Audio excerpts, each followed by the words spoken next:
하나님 아버지 감사합니다. 오늘 성경 공부를 인도해 주심을 감사합니다. 저희들에게 하나님의 말씀, 영적인 말씀을 허락해 주시옵소서. 듣는 저희 모두가 성령으로 깨닫고 힘을 입고 또 나아가서 더욱더 열심히 일할 수 있는 모두가 될 수 있도록 인도하여 주시옵소서.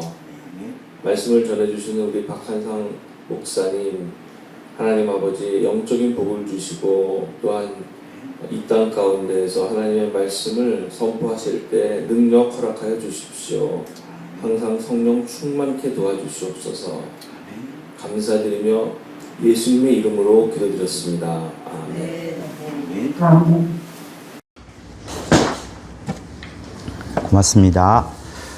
네, 오늘은 35장 영혼이 구원받은 자의 언어와 자존심 35장을 진행하도록 하겠습니다.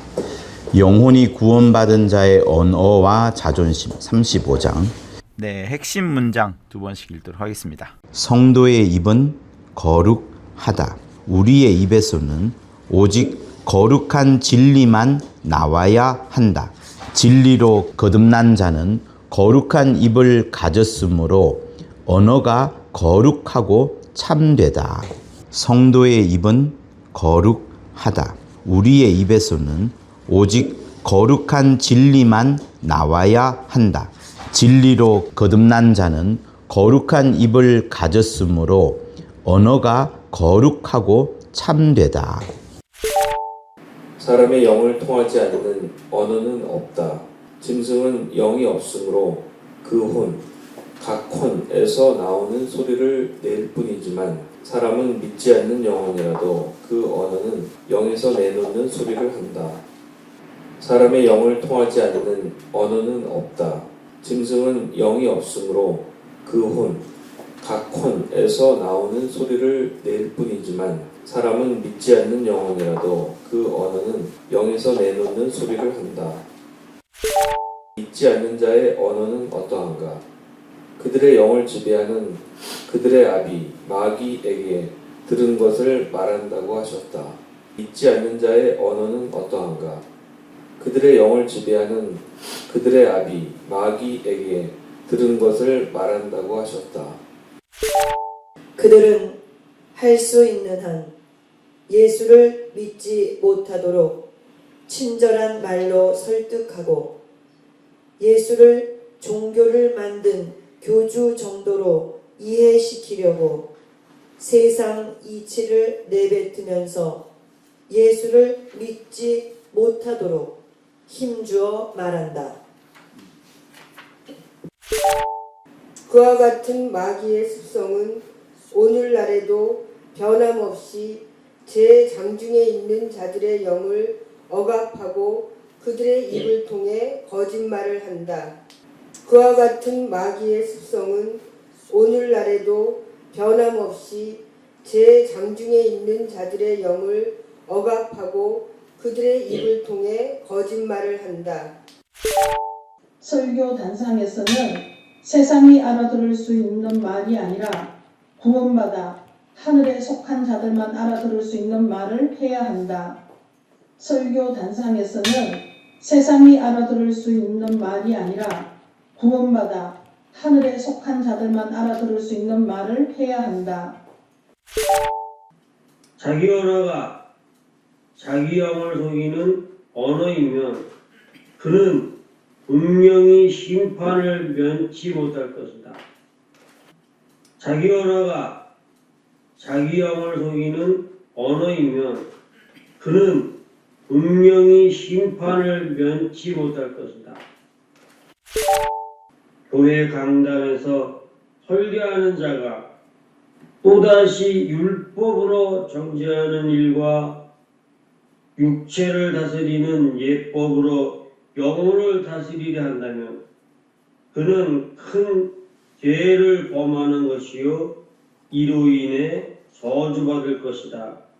교회 강단에서 설교하는 자가 또다시 율법으로 정죄하는 일과 육체를 다스리는 예법으로 영혼을 다스리려 한다면 그는 큰 죄를 범하는 것이요 이로 인해 저주받을 것이다. 성령의 법을 따라 죽도록 은혜 생활을 해야 한다. 성령의 법을 따라 죽도록 은혜 생활을 해야 한다. 하루도 쉬지 말고 거룩한 입으로 예수께서 하나님의 아들이심과 예수께서 하나님이 보내신 그리스도이심과 예수 이름을 의지하고 그 이름에 무릎 꿇도록 쉼없이 전해야 한다. 하루도 쉬지 말고 거룩한 입으로 예수께서 하나님의 아들이심과 예수께서 하나님이 보내신 그리스도이심과 예수 이름을 의지하고 그 이름에 무릎 꿇도록 쉼없이 전해야 한다. 거룩한 언어가 있어야 하고 진리의 지식을 말해야 한다. 이것이 구원받은 거룩한 영혼의 자존심이다. 거룩한 언어가 있어야 하고 진리의 지식을 말해야 한다. 이것이 구원받은 거룩한 영혼의 자존심이다. 아무리 화가 나더라도 누구를 죽인다든지 확 죽어버리고 싶다든지 하는 살인적인 언어가 뱉어져서는 안 된다. 아무리 화가 나더라도 누구를 죽인다든지 확 죽어버리고 싶다든지 하는 살인적인 언어가 뱉어져서는 안 된다.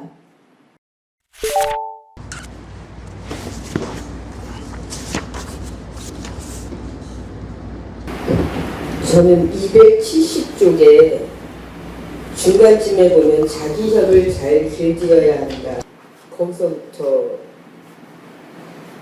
저기 끝절 큰 죄를 범하는 것에 이로 인해 전체 문단을 말하는군요, 그죠? 네, 저주를 받을 것이다. 네. 그 중에서도 이제 자기 혀를 잘 길들여야 한다.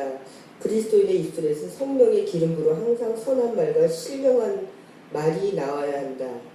저는 이 말씀을 제가 쭉 생각하면서 항상 야고보서 3장 11절서부터 12절까지 우리 야고보서 한번 볼까요? 네. 야고보서 3장 11절서부터 12절이요. 신약 성경 373쪽 정도 있네요. 그리고 야고보서 4장 11절과 12절. 네. 이 말씀이 항상 생각이 납니다. 한번 읽어볼까요? 네, 야고보서 3장 좀 긴데 같이 네. 읽었으면 좋겠는데요. 3장 1절서부터 1절부터? 네, 12절까지 먼저. 내 형제들아 너희는 선생된 우리가 더 큰 심판 받을 줄 알고 많이 선생이 되지 말라. 우리가 다 실수가 많으니 만일 말에 실수가 없는 자면 곧 온전한 사람이라. 능히 온몸도 굴레 씌우리라. 우리가 말을 순종케 하려고 그 입에서 재갈 먹여 온몸을 어거하며 또 배를 보라. 그렇게 크고 광풍에 밀려가는 것들을 지극히 작은 키로 사공의 뜻대로 운전하니 이와 같이 혀도 작은 지체로 돼 큰 것을 자랑하더라. 보라, 어떻게 작은 불이 어떻게 많은 나무를 태우는가. 혀는 곧 불이요 불의의 세계라. 혀는 우리 지체 중에서 온몸을 더럽히고 생의 바퀴를 불사르나니 그 사천 것이 지옥불에서 나느니라. 여러 종류의 짐승과 새며 벌레와 해물은 다 길들임으로 사람에게 길들었거니와 혀는 능히 길들일 사람이 없나니 쉬지 아니하는 악이요 죽이는 독이 가득한 것이라. 이것으로 우리가 주 아버지를 찬송하고 또 이것으로 하나님의 형상대로 지음을 받은 사람을 저주하나니 한 입으로 찬송과 저주가 나는도다. 내 형제들아 이것이 마땅치 아니하냐. 샘이 한 구멍으로 어찌 단물과 쓴물을 내겠느냐. 내 형제들아 어찌 무화과 나무가 감람 열매를 포도나무가 무화과를 짠물이 단물을 내지 못하느니라. 그다음에 4장 11절에서부터 12절이에요. 야고보서.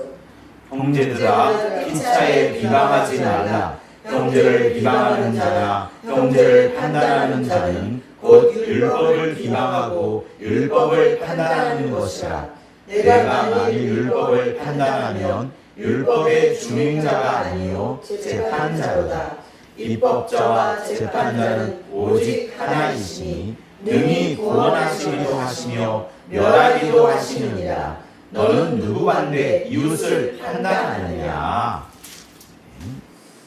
항상 이 말씀을 굉장히 누군가 진짜 이렇게 야고보서 말씀대로 어떻게 좀 내 자신이라든지 뭐 상대방이라든지 이렇게 정말 복음의 말이 아닌 말을 할 때 굉장히 제 안에서 꺼려지고 그게 점점 횟수가 줄어드는 이유가 이게 무섭구나. 여기 말씀드리지만 무익한 말 하듯이 마지막 날 저희가 심판을 받는다고 좀 너가 한 말로 심판을 받는다고 했잖아요.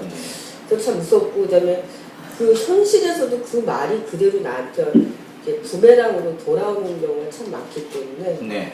굉장히 이 말에 대해서 진짜 시몬도 뭐 입에 자갈을 물렸다고 했듯이 뭐 억울하고 분하고 좀 이게 내 판단으로 정말 옳은 일이고 정확하지만은 이 말이라는 게 정말 진짜 조심하지 않으면 정말 그것은 저주다.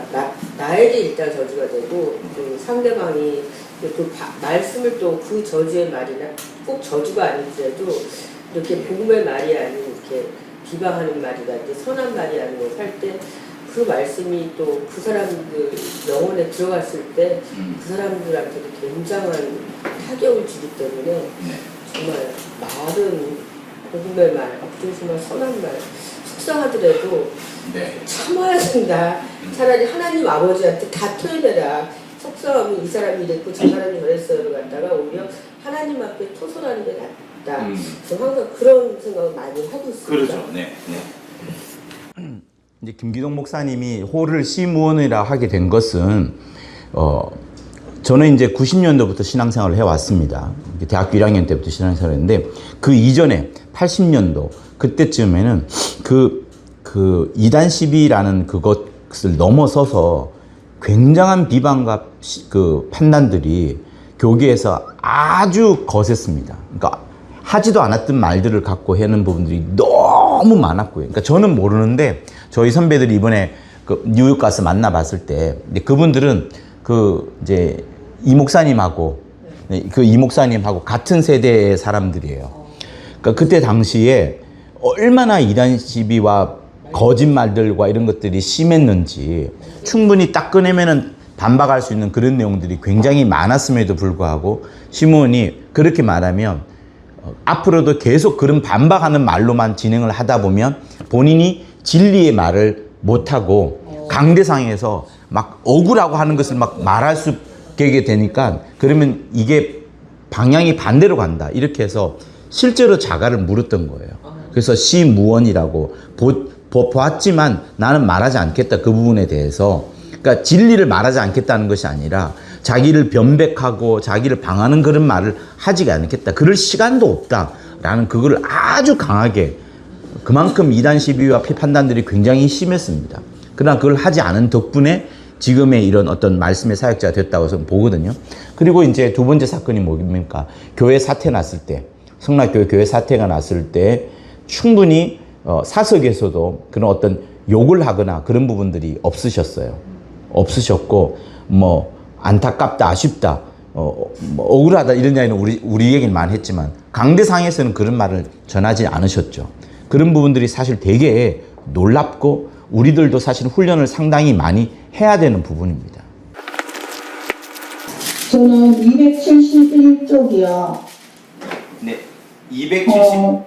271. 예, 마지막에 하반절에 있거든요. 구원받은 영혼의 입에는 거룩한 언어가 있어야 하고 진리의 지식을 말해야 한다. 이것이 구원받은 거룩한 영혼의 자존심이다. 이런 사람의 입에서 아무리 화가 나더라도 누구를 죽인다든지 확 죽어버리고 싶다든지 하는 살인적인 언어가 뱉어져서는 안 된다. 살인하는 언어는 마귀에게서 나온 언어라는 것을 성경은 이미 말씀하고 있다. 구원받은 영혼은 범사에 참고 성령의 인도를 받아 말할 수 있도록 하나님 앞에서 겸손해야 한다. 이것이 구원받은 영혼의 자존심이다.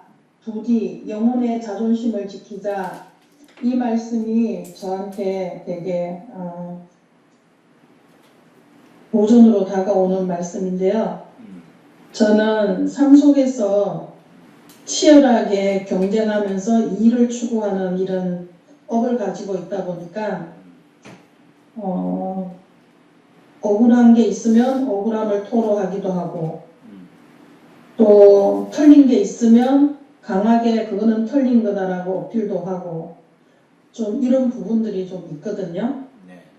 네.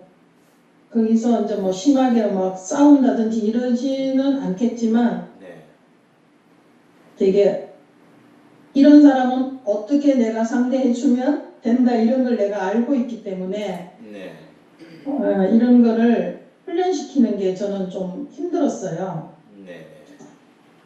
네, 제가 좀 혀를 더 잘 길들여야 되고 더 성령의 도우심으로 세상 살아가는 것도 성령의 도우심으로 그리고 그야말로 영권, 인권 이런 권세자로서 지배하며 살아야 되겠다 또다시 도전을 받고요.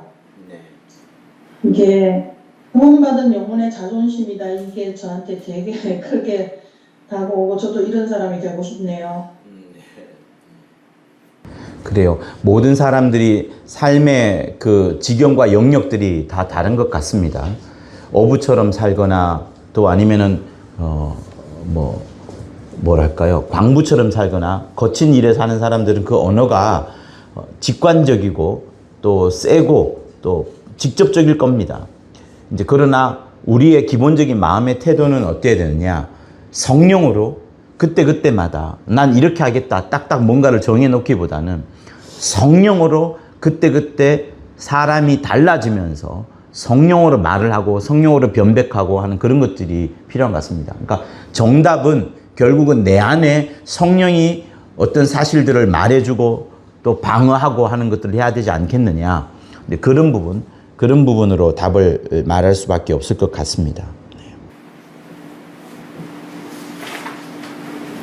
저는 제가 그 가장 마음속에 약간 걸리는 이거 아멘 이렇게 하기가 조금 뭐 약간 어렵다 이런 말씀이 뭐냐면 그 에스겔서 33장 왜 있잖아요. 파수꾼의 그러니까 칼이 이만한데 그것을 보고 파수꾼이 나팔을 불지 않으면 그 피를 파수꾼한테서 찾는다고.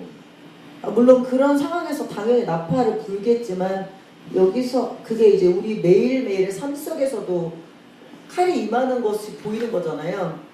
그래서 그걸 지금 271쪽의 내용이랑 저는 연결이 돼서 하루라도 복음을 말하고 예수 그리스도를 전하지 않으면 예수의 몸을 범하는 죄가 되고 그리고 자기의 죄를 먹고 마시는 죄가 된다는 이 말씀이 저한테 굉장히 도전이 되고 내가 어저께도 복음을 전했나 이런 생각을 하게 되는데 저는 이것이 좀 저에게 가장 도전적인 매일 누구를 만나든지 복음을 전해야 되는 그거가 너무 삶에 막 이렇게 바쁘게 돌아갈 때 잊고 지낼 때도 있거든요. 그래서 이게 저한테는 굉장히 다시 새롭게 저한테 주시는 말씀으로 여겨집니다. 네. 선교사님께서 고민하는 부분들은 우리 모두가 저도 고민을 했던 부분이기도 합니다. 그러나 이제 칼이 임할 정도로 이 영혼에게 꼭 말씀이 필요하고 지금 이런 상황 속에서 말씀을 전하지 않으면 안 된다라는 그 감동을 성령이 이제 주셔야 됩니다. 그러니까 결국은 뭐냐? 내가 늘 내 생각과 내 방향, 나는 앞으로 하루에 매일 전도하겠어라는 그런 나의 계획이 중요한 게 아니라 성령이 늘 자기를 이끌어갈 수 있도록, 성령이 나를 몰아낼 수 있도록 하는 그것을 늘 생각해야 됩니다. 그러니까 어떤 교회하는 흐름 속에서 또 내가 만난 어떤 사람들 속에서 어떤 주어진 행사가 있어서 거기에 늘 참석하는 그걸 말하는 게 아니라 성령이 원하시는 그 방향과 뜻과 계획이 있습니다. 그리고 성령이 말씀하고자 하는 바가 있습니다. 그리고 성령이 깨우쳐 주는 바가 있습니다. 그러니까 예를 들면 이제 우리가 아스비스에 가잖아요. 어떻게 일이 진행될지 사실 알 수가 없습니다. 그죠? 컨퍼런스는 포맷이 있어서 딱 그에 정해져 있어서 딱 하면 됩니다. 그러나 아스비스의 사역은 말 그대로 예수님께서 12제자를 먼저 보내고 70인의 제자를 보내면 그런 사역과 같은 상당히 어떤 뭐랄까 계획적이지 않은 그런 일들입니다. 그러니까 그런 때는 어떻게 되냐면 철저하게 성령께 여쭈어야 됩니다. 제가 이제 여러분들 오시기 전에 칠판에 그 일정을 썼던 이유도 제가 사실 기도 중에 있거든요. 팔랑카 그 이상으로 뭔가를 해야 되지 않겠느냐라는 생각이 아직 있는데 기도를 일단 하고 저는 움직여야 되는 부분들이 좀 있습니다. 그래서 여쭙던 건데 그러니까 저도 고민하는 부분들이 그러니까 저는 가르치는 것만 고민하고 여러분들의 사역에 대해서 무관심하고 지는 절대 아닙니다. 시간이 흐를수록 하나님께서 그런 감동을 주시거든요. 그러니까 아스윗 같은 사역은 철저하게 무계획으로 다시 말하면 성령이 몰아가시는 대로 성령이 말씀하라 하시는 대로 성령이 생각하게 하시는 대로 사실 입을 벌려서 말해야 됩니다. 그러다 보면 어떤 때는 내가 생각지 않았던 부분들을 성령이 귀에 말씀해 주시고 그것을 말하게 해주는 때가 있습니다. 그러니까 지난주에 주셨던 책 있잖아요. 그 책과 비슷합니다. 그리고 시몬이 쓴 책에도 보면 이제 내가 체험한 그리스도의 신유와 이적 그 책에도 보면 철저히 성령이 몰아가시는 겁니다. 개인이 원하거나 전도사로서 그때 김기동 전도사로서 무엇을 할 수 있겠습니까? 그러나 성령이 몰아가시는 대로 막 행했던 그런 부분들이 있습니다. 그러니까 우리의 사역에 있어서 제일 중요한 부분은 가장 모를 때, 가장 당황스러울 때, 그때가 오히려 더 성령이 마음껏 일할 수 있도록 나를 순종하여서 나를 내려놓고 그가 말하는 대로, 그가 지시하는 대로, 그가 지목해 주는 대로 말씀하면 됩니다. 그 결과는 당장에 안 나타날 수가 있고 우리가 그 선교 현장에서 떠나서 호텔에 왔을 때도 혹은 그 다음 날에도 혹은 그 다음 달에도 생길 수 있는 문제들이에요. 부분들이 하나님의 역사는. 그렇기 때문에 성령의 철저한 역사를 우리가 의지하면서 나아가야 된다라는 부분을 일단은 먼저 말씀을 드리고 싶습니다. 네. 그래서 너무 그 부분에 그런 부분에 너무 자책을 하지 않았으면 좋겠고 우선은 더 많은 기도 속에서 성령의 음성을 듣고 그 성령의 음성대로 움직이는 그게 저는 더 맞다고 봐요. 그러면 오히려 자유로워지거든요. 네.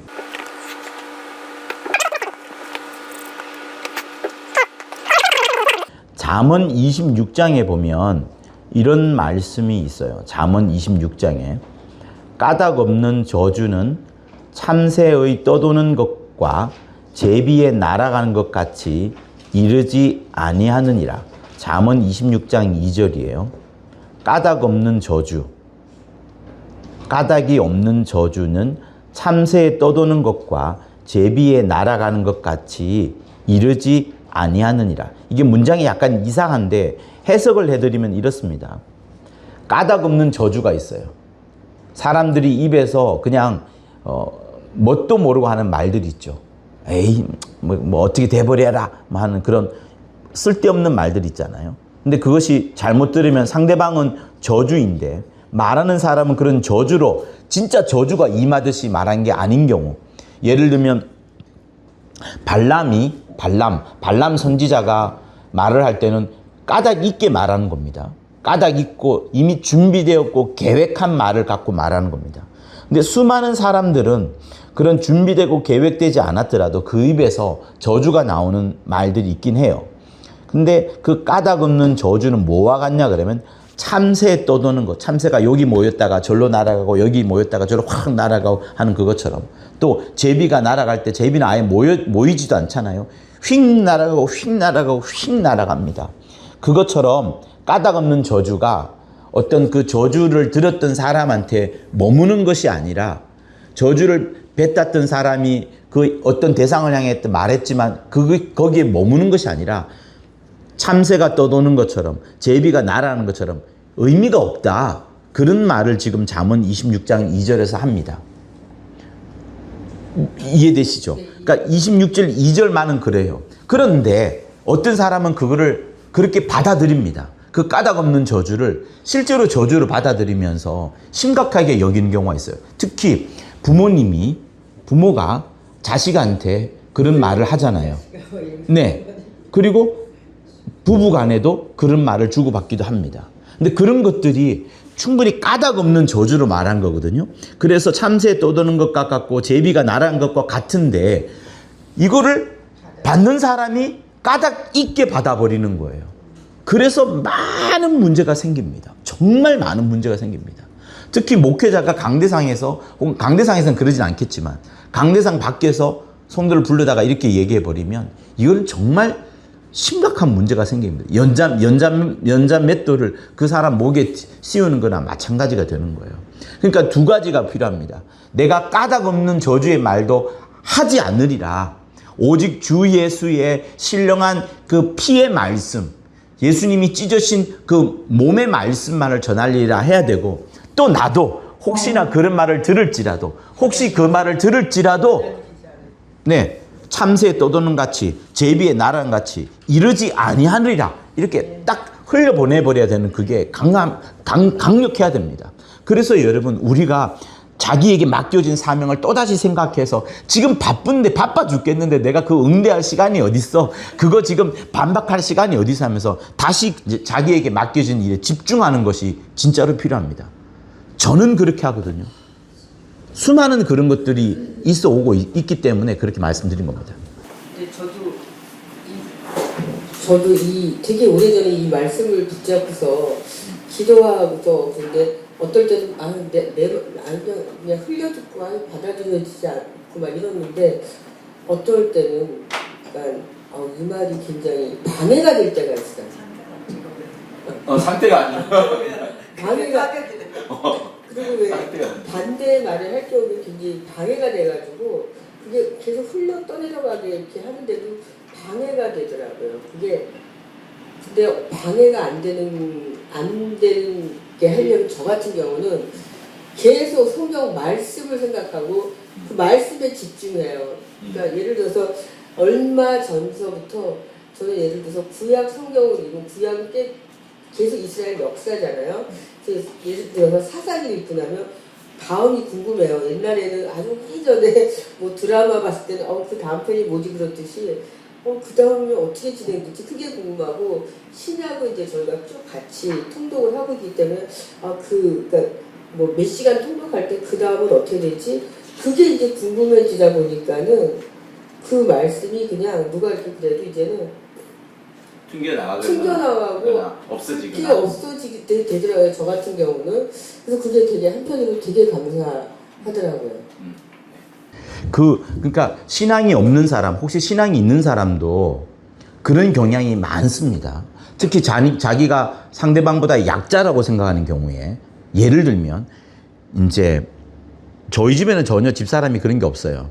근데 많은 경우들을 듣다 보면 그 남편이 한 말들에 대해서, 남편이 장난삼아 혹은 지나가면서 하는 말인데 그거를 확대 해석하면서 일부러 남편한테 그거를 이야기를 하면서 그게 아니라는 것을 다시 응답받기 위해서라도, 그게 아니라고 말했지 여보가, 그걸 응답받기 위해서라도 다시 그걸 기억하고 또 기억하여서 확대하면서 전달하는 그런 경우가 이제 심하게 되면 문제가 생기거든요.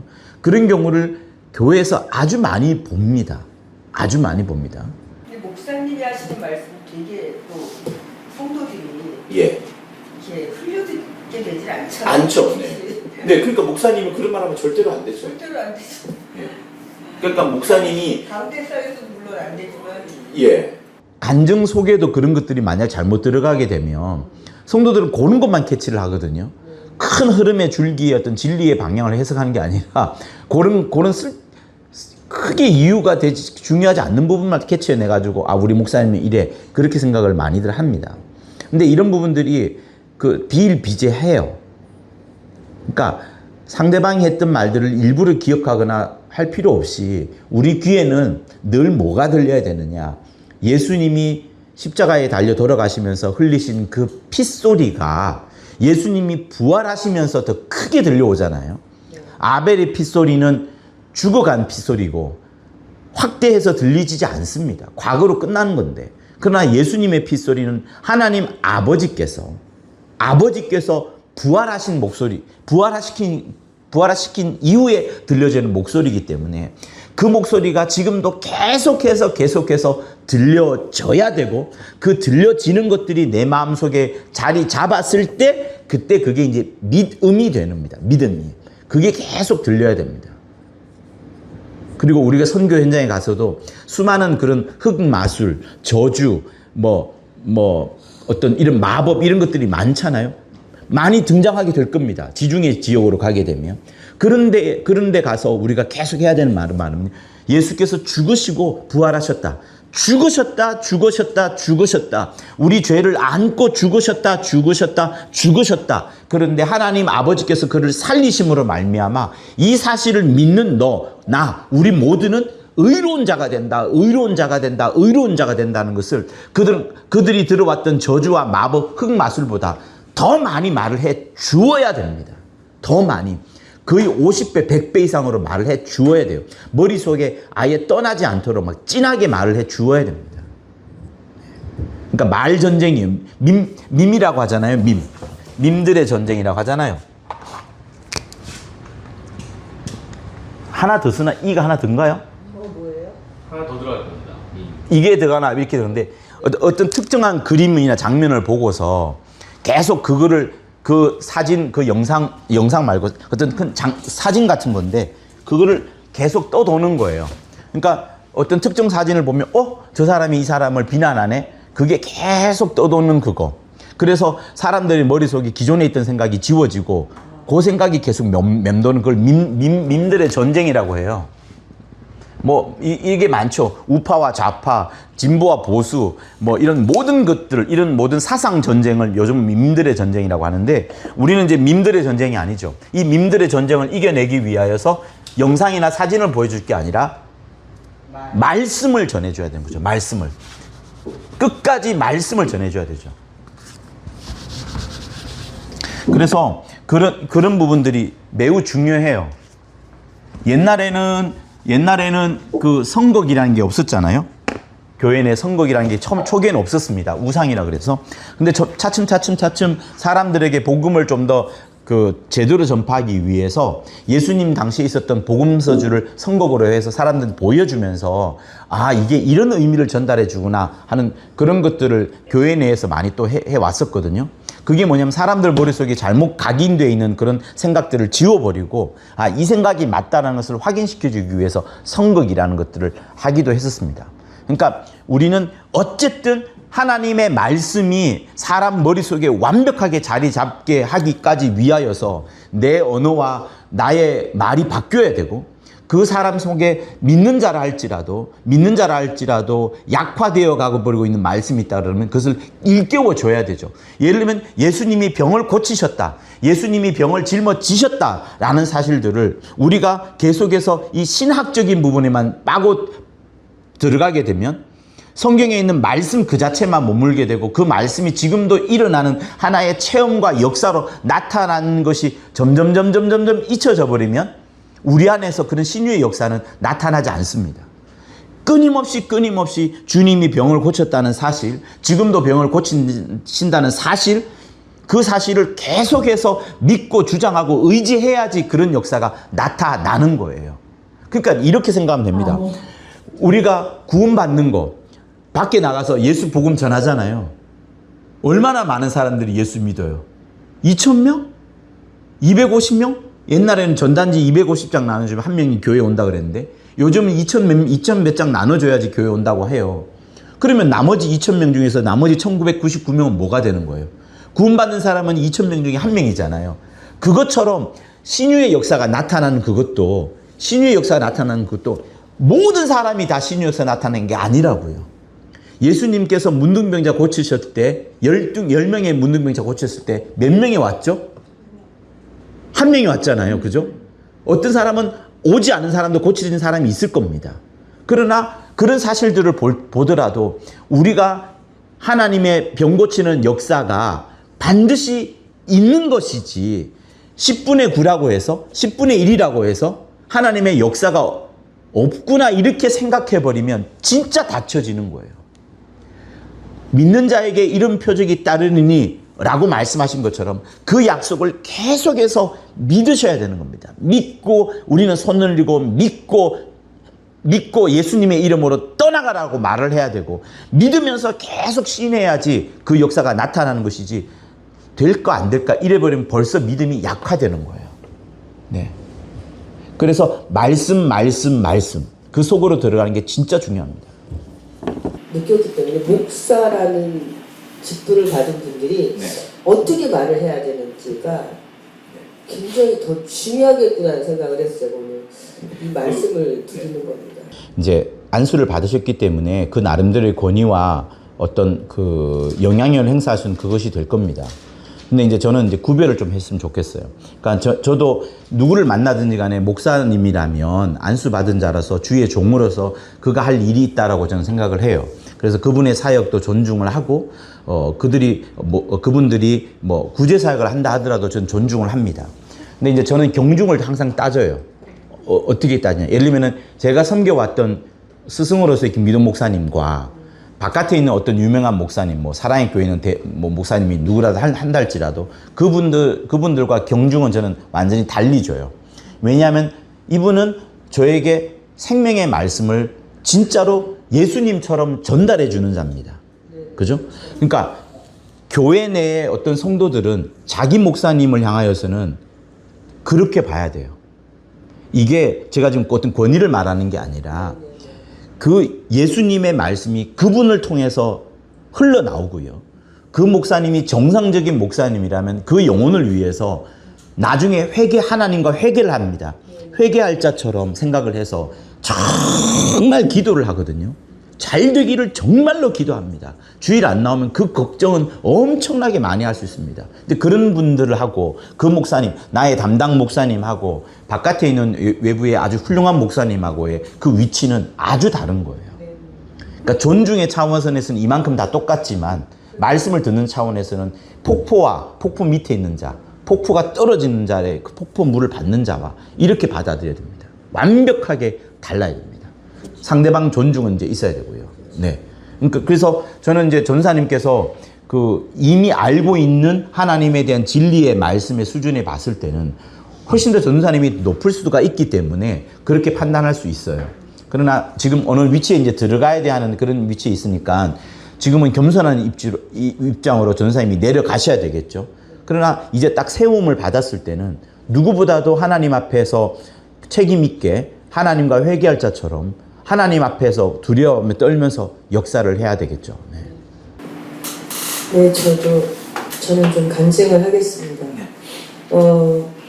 이 오늘 언어에 관한 말씀을 주셨는데, 제가 예수님을 제대로 영접하고 가장 첫 번째 변화는 제 언어의 변화였습니다. 그 이전에는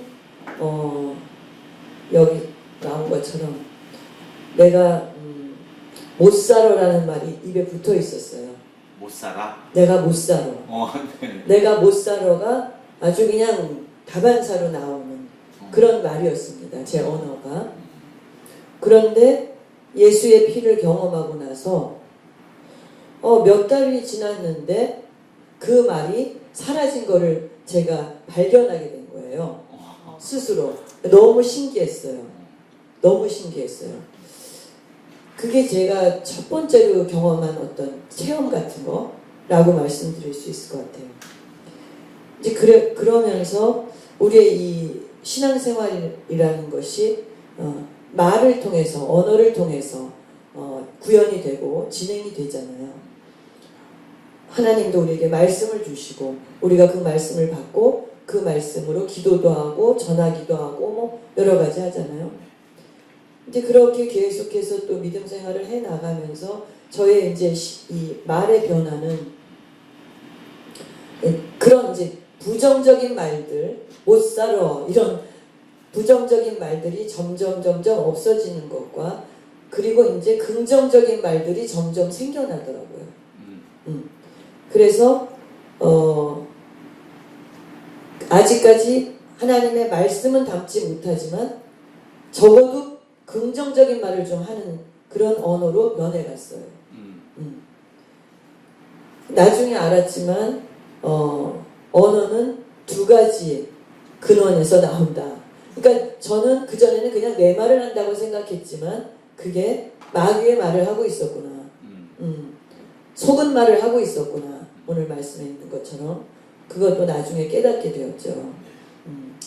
아무튼 그래서 그 신앙생활을 계속하면서 점점 하나님의 말씀이 이제 입에서 나오기 시작하고 또 기도를 또 하게 되고 하면서 또 전도를 하게 되고 하면서 이제 예수님 얘기가 이제 입에서 나오기 시작했어요. 그러면서 이제 말씀 구절이 이제 나오기 시작하고 더 이제 진행이 되면서 그 전에 예수님을 믿으면 좋아 막 이렇게 예수님을 믿으면 행복해져 뭐 건강해져 뭐 이런 식의 전도가 이제는 좀 말씀 구절이 들어가는 전도가 되고 뭐 이런 식의 변화가 있더라고요. 이제 최근의 간증은 어려운 사람들이 저한테 개인적으로 아는 그런 사람들이 이제 상담 비슷하게 전화를 해요. 굉장히 어려운 가운데 있는 사람들도 있고 한데 뭐 가까이는 뭐 우리 자식도 그렇고 때로는 그러면 제 입에서 정말 살리는 말이 나가더라고요. 예수님이 저 사람을 살리고자 하는 그 말이 제 입을 통해서 나가는 거를 너무 이렇게 제 입이 이렇게 쓰임을 받고 있구나 이런 거를 경험을 하고 그 사람들이 그 말을 듣고 내가 이제 용기를 내서 한번 다시 살아보겠다 하는 그런 대답이 오고 그래서 정말 이 생명의 말씀이 내 입에 담기고 있구나 이제 좀 그런 거를 많이 느끼고요.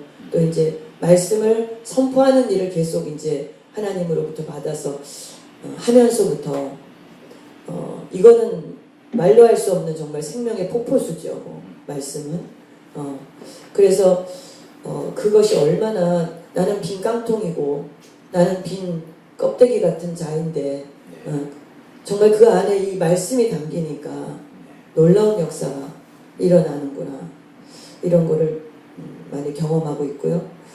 또 하나 이제 회개를 또 하는 것은 언어에 대해서는 이 야고보서의 말씀은 항상 정말 푹 찔리는 말씀이죠. 맞아요.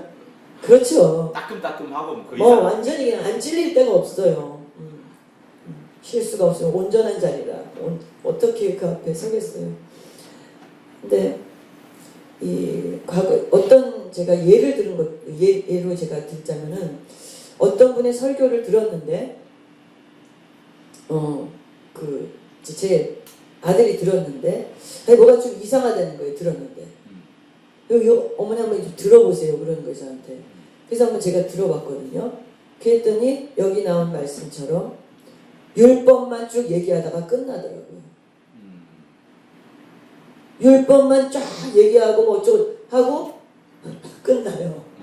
그러니까 은혜가 안 되는 거죠. 뭘 하지 마라 뭐 이런 은혜가 안 되고 그냥 묶이고 그게 그걸로 끝을 맺는 거예요. 근데 꽤 큰 교회거든요 거기가. 그래서 사실은 거기서 나눠준 전도지를 보고 여기 살아있는 교회다. 야 정말 축복했거든요 제가. 근데 이제 한번 호기심에 들어가서 거기에 목사님 말씀을 들었는데 이제 그렇게 된 거예요. 그래서 오늘 지금 여기 말씀처럼 그러니까 이게 율법을 말했으면 복음으로 이제 그거를 풀어주고 연결을 해줘야 되는데 그러니까 이 은혜와 진리가 없었던 거죠. 그러니까 듣고 나서 이게 뭐지? 하고 이게 뭐가 좀 이상한데 이제 그렇게 된 거예요. 근데 제 언어에도 그런 면이 있어서 해결하고 있다는 말씀을 제가 드리려고 하는 겁니다. 네. 제 언어에도 그것이 복음으로 끝맺지 않고 결국은 율법만 말하고 끝났구나. 참 회개가 되더라고요. 그러니까 그분을 살리질 못하는 거예요. 어떤 면에서는 위로가 되질 못하는 거예요. 그게 아니었는데 제가 잘못한 거죠. 거기까지 갔기는. 그래서 이거를 더 정말 언어를 정말 길들여야 된다. 정말 길들여야 된다. 그리고 또 이제 저의 언어의 변화는 그래서 방언을 막 말하는 사람이 되었다. 그래서 각종 방언 말함을 더 받기를 원하고 내 언어가 더 영적인 내 입에서 더 영적인 언어가 나오고 영의 소리가 막 나오고 그래서 더 소통하고 언어라는 건 소통이니까 예, 소통하는 그런 사람이 되고 싶습니다. 네. 이제 저도 말씀을 들으면서 두 가지가 생각이 났어요. 우연찮게 종로에서 이제 교회 사태로 인해 가지고 당시에는 그 로폰 세종이 종로에 있었어요. 종로의 남산 밑에 쪽에 있어서 이제 거기서 끝나고 나면 이제 그 종로에 가서 이제 식사를 이제 쭉 그분이랑 함께 아드님과 함께 또 많은 우리 법무팀과 함께 가서 식사를 하곤 했습니다. 근데 이제 양복 입은 사람들이 한 15명 이렇게 쫙 내려가니까 좀 특이해 보이잖아요. 변호사도 아니지만. 그러니까 저희는 로펌을 간다고 다 양복을 입었던 건데 그러다가 우연찮게 고등학교 동문을 만난 거예요. 그러니까 제가 먼저 본 게 아니라 그 친구가 먼저 저를 알아보고 또 혹시 네, 경신고 나오지 않았어? 이렇게 말하는 맞다고 이렇게 너 그럼 몇 기지 이렇게 하면서 동창을 딱 만난 거예요. 그러니까 이 친구는 이제 변호사인 줄 알고 아니면 뭐 어떤 그 종로에 어떤 회사의 사람인 줄 알고 같이 식사한 줄 알고 자기 나름대로 이제 좋다 싶어서 이제 연락을 한 거였어요. 처음에는 그냥 단순한 동기였다기보다도. 그래서 아무튼 그렇게 되면서 이제 동창회까지 나가게 됐어요. 동창회까지 나가게 되고 동창회로부터 들려오는 여러 가지 이제 카톡 가입도 하고 동창회방도 하고 했는데 이게 시간이 지날수록 저는 이제 전도를 위해서 하려고 했는데 제 언어가 얘네들한테 물들기 시작하는 거예요. 물들기 시작하는 거예요. 그러니까 반갑고 즐겁고 행복한데 같이 술은 절대 안 먹지만 술 안 먹는 커피 자리예요. 커피 자리이지만 그게 영향을 받아서 그 언어가 오염이 되어서 나옵니다. 심지어 설교 중에도 가볍게 하는 말이지만 안 해도 되는 말인데 하게 되는 부분까지 있는 거예요. 예. 그래서 직원한테 우리 아이들한테 쑥쑥 뱉는 말들이 옛날엔 안 이랬는데 그런 것들을 물들어 간다는 걸 내가 알게 된 거예요. 그래서 이거 진짜 심각한 문제다. 그리고 그들이 이제 보여주는 여러 가지 링크 내용들을 보면 언어가 아주 아무튼 좋지 않습니다. 뭐 음란이나 이런 내용이 아니라 센 언어죠. 예를 들면 정치적인 이야기를 한다 할 때도 막 센 거 막 나오는 거죠. 이렇게 막. 그러니까 그런데 내가 점점점 물들어가면서 시간을 낭비하고 정신도 낭비하는 그런 부분들을 보게 되면서 이제 끊어야 되겠다. 어쩔 수 없이 전도라는 차원에서 이렇게 하나님이 붙여주신 자로 생각하고 했었는데 끊어야 되겠다. 이제 이런 것들을 제가 이제 확인하게 된 거예요. 왜냐하면 제 언어가 과거와 달라져서 더 좋지 않게 나오는 부분들을 발견하게 되면서 그렇게 된 거죠. 그래서 그런 생각을 갖게 되었고요. 또 이제 제가 이제 계속 바꿔야 되는 부분들은 뭐냐면 저는 사람들하고 관계를 굉장히 소중하게 생각을 합니다. 그래서 이제 처음 만나면 날씨가 어떻고 그다음에 아이스 브레이크 하는 그런 용어를 많이 하죠. 근데 그러다 보니까 원래 이 사람과 만나는 시간이 1시간이라고 치면 아이스 브레이킹 하는 시간으로 날씨에 대한 시간으로 이게 화두가 바뀌어 버리는 거예요. 나는 이 사람 만나서 복음을 말하고 싶고 전도를 말하고 싶고 이 사람의 병을 고치는 걸 이야기를 하고 이 사람의 근심 걱정을 기도 제목으로 하려고 말하는데 1대1로가 아니라 1대2나 1대3이 되잖아요. 그럼 이 화두를 던진 부분 때문에 앞부분이 날아가 버리는 거예요. 나는 처음부터 집중해서 막 진리로 들어갔으면 마지막 마칠 때는 막 분리가 되거나 하는 그 정도까지 되거든요. 처음부터 get to the point 해가지고 딱 들어가 버리면 마지막에는 알아서 분리가 되기도 합니다. 근데 이 분위기를 좀 전환을 하고 또 이렇게 어떤 가벼운 얘기 좀 하고 나서 하려고 하다 보니까 이게 막히는 것들을 자주 겪게 됩니다. 그래서 이 말이라는 게 얼마나 중요한지, 진리의 말씀을 하느냐 아니면 진리와 비진리를 섞어서 말하느냐, 비진리를 말하느냐, 이게 굉장히 중요하다는 것을 알게 된 거예요. 그래서 이 책을 오늘 아침에 제가 한번 3번째 또 읽었는데 그 아주 어색한 곳에 가서 읽었는데 읽으면서 내 말을 진짜 바꿔야 되겠구나. 장난 혹은 아이스 브레이킹 이런 것도 없애야 되겠구나. 진지해야 되겠구나. 욥처럼. 욥이 단 한 말도 지난 시간에 장로님 말씀한 것처럼 진짜 선지자예요. 선지자를 취급하진 않습니다. 구약에서 욥을 선지자 취급하진 않지만 신약에서는 야고보서가 욥을 2번 언급하거든요.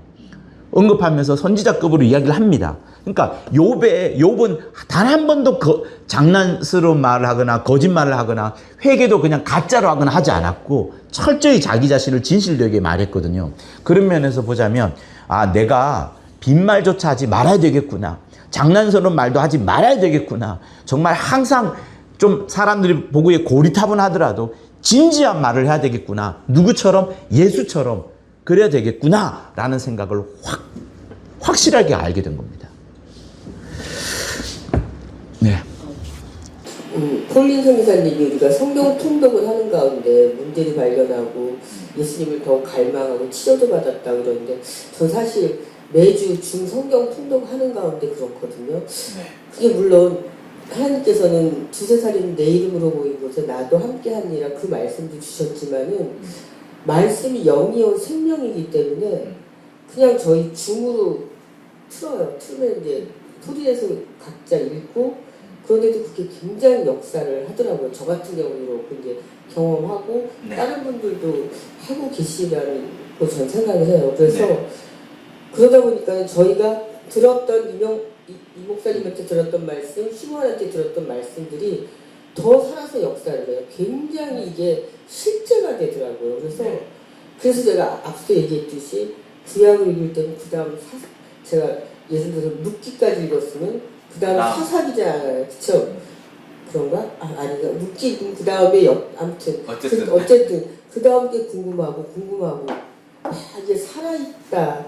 이게 굉장히 이 성경 통독하는 가운데 되게 리얼해져요. 그래서 저도 목사님도 얘기하셨지만 저도 예전에 직장 같이 일했던 직원이라든지 동료들을 만나면 정말 1대1이면 저도 복음을 얘기하는데 그쪽이 둘이고 내가 혼자면은 이상하게 그 얘기할 시간도 이상하게 기회도 잘 주어지지도 않고 만약에 하게 되더라도 굉장히 세게 한 사람이 부정적으로 얘기를 하게 되면 또 같이 그 쉽지가 참 않더라고. 이상하게 왜 내가 일로 휩싸가고 있지?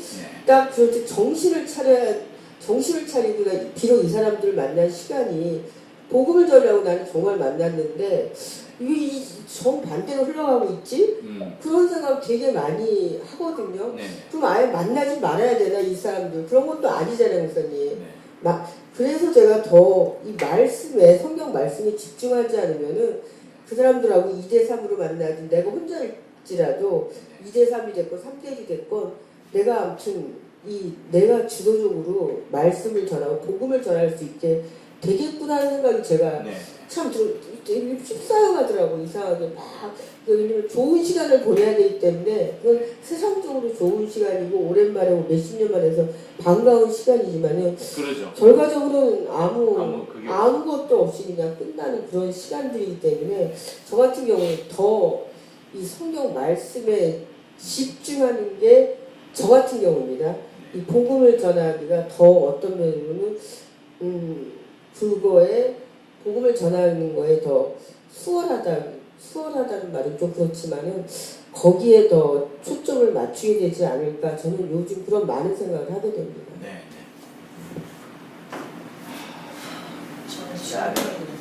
네. 질문이 있는데 저희가 율법의 말을 해야 될 때가 있잖아요. 네. 이게 제가 굉장히 이게 좀 고민이 되는 점이 있어요. 예를 들어서 A와 B가 부부예요. 근데 B가 제가 볼 땐 도덕적으로 옳지 않은 일을 하고 있는 것 같거든요. 근데 그거를 나는 약간 신중히 간다 약간 이런 정도였는데 이제 어떤 사람이 이제 보고선 이 사람은 지금 죄를 짓고 있다 이걸 이제 말해서 어머 이제 알게 된 거죠. 근데 이제 그 사람 A하고 B가 굉장히 친한 사람이에요 저랑. 그래서 내가 이거를 B한테 얘기를 해줘야 되는데 그러려면 제가 정지하는 말을 할 수밖에 없잖아요. 근데 이제 그쪽에서 만약에 그거를 막 딱 잡아떼고 막 더 난리를 치고도 남거든요. 예, 그러면은 이제 저는 되게 웃기는 사람이 되는 거죠. 예.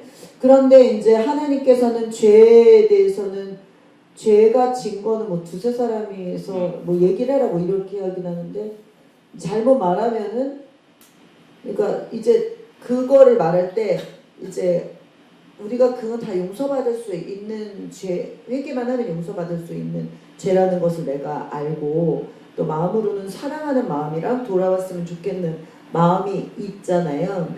근데 그 말을 입을 다물어야 되는지 아니면은 그 얘기를 할 때는 그 굉장히 율법적인 정죄하는 말, 막 그 죄를 탓하는 말이 나올 수밖에 없거든요. 저는 그런 경우가 몇 번이 있어요. 그래서 성공한 적도 있고 실패한 적도 있고 또 최근에도 그런 문제를 맞닥뜨렸는데 이거를 그냥 가만히 있어야 기도만 하고 가만히 있어야 되나 말을 해야 되나 잘못하면 부부 사이가 또 어떻게 막 원치 않는 쪽으로 가게 될까 봐도 언어가 이럴 때는 그러니까 우리가 항상 성경에서 답을 찾아야 되는 부분이 있죠. 고린도전서 5장에 보면 음행하는 장면 나오잖아요. 음행하는 장면이 나오고 사도 바울이 그걸 굉장히 탓합니다.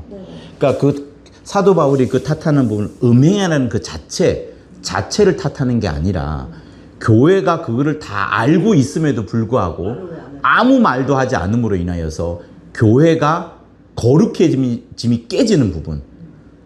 그러니까 막 용납하게 되는 그런 부분. 그러니까 그걸 또 다른 사람도 그보다 더 강하지 않게 더 약한 죄라도 지어버리게 되는 그런 부분들이 계속 있는 것을 바울이 발견하고서 되게 혼내고 그러면서 육체가 죽음을 맞이하고 영이라도 구원받게끔 하면서 당장 하나님이 벌하시는 그런 부분들 이야기를 하고 있습니다. 그러니까 지금 우리가 말하고자 하는 바가 교회 안에 이미 다 알고 있는 바고 노출된 바라면은 그거를 진짜 언급을 해야 돼요.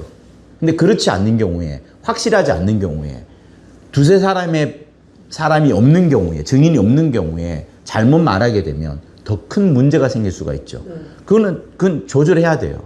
내가 조절해야 돼요. 그리고 그걸 말한다고 해서 어떤 변화가 있거나 그건 또 할 수도 없는 부분이에요. 그러니까 그때는 기다리는 밖에 없습니다. 그러나 하나님은 죄를 매우 미워하시고 우리가 죄와 싸우기를 원하시고 피 흘리기까지 죄와 싸우기를 원하시잖아요. 그런 부분 우리가 생각을 하고 있어야 되죠.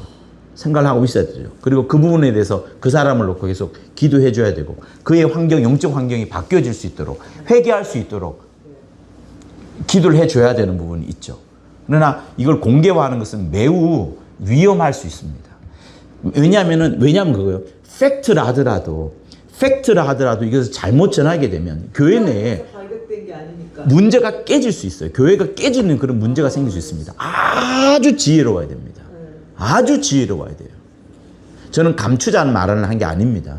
분명히 성경은 드러내고 있어요. 얘기하세요. 귀신의 역사여가지고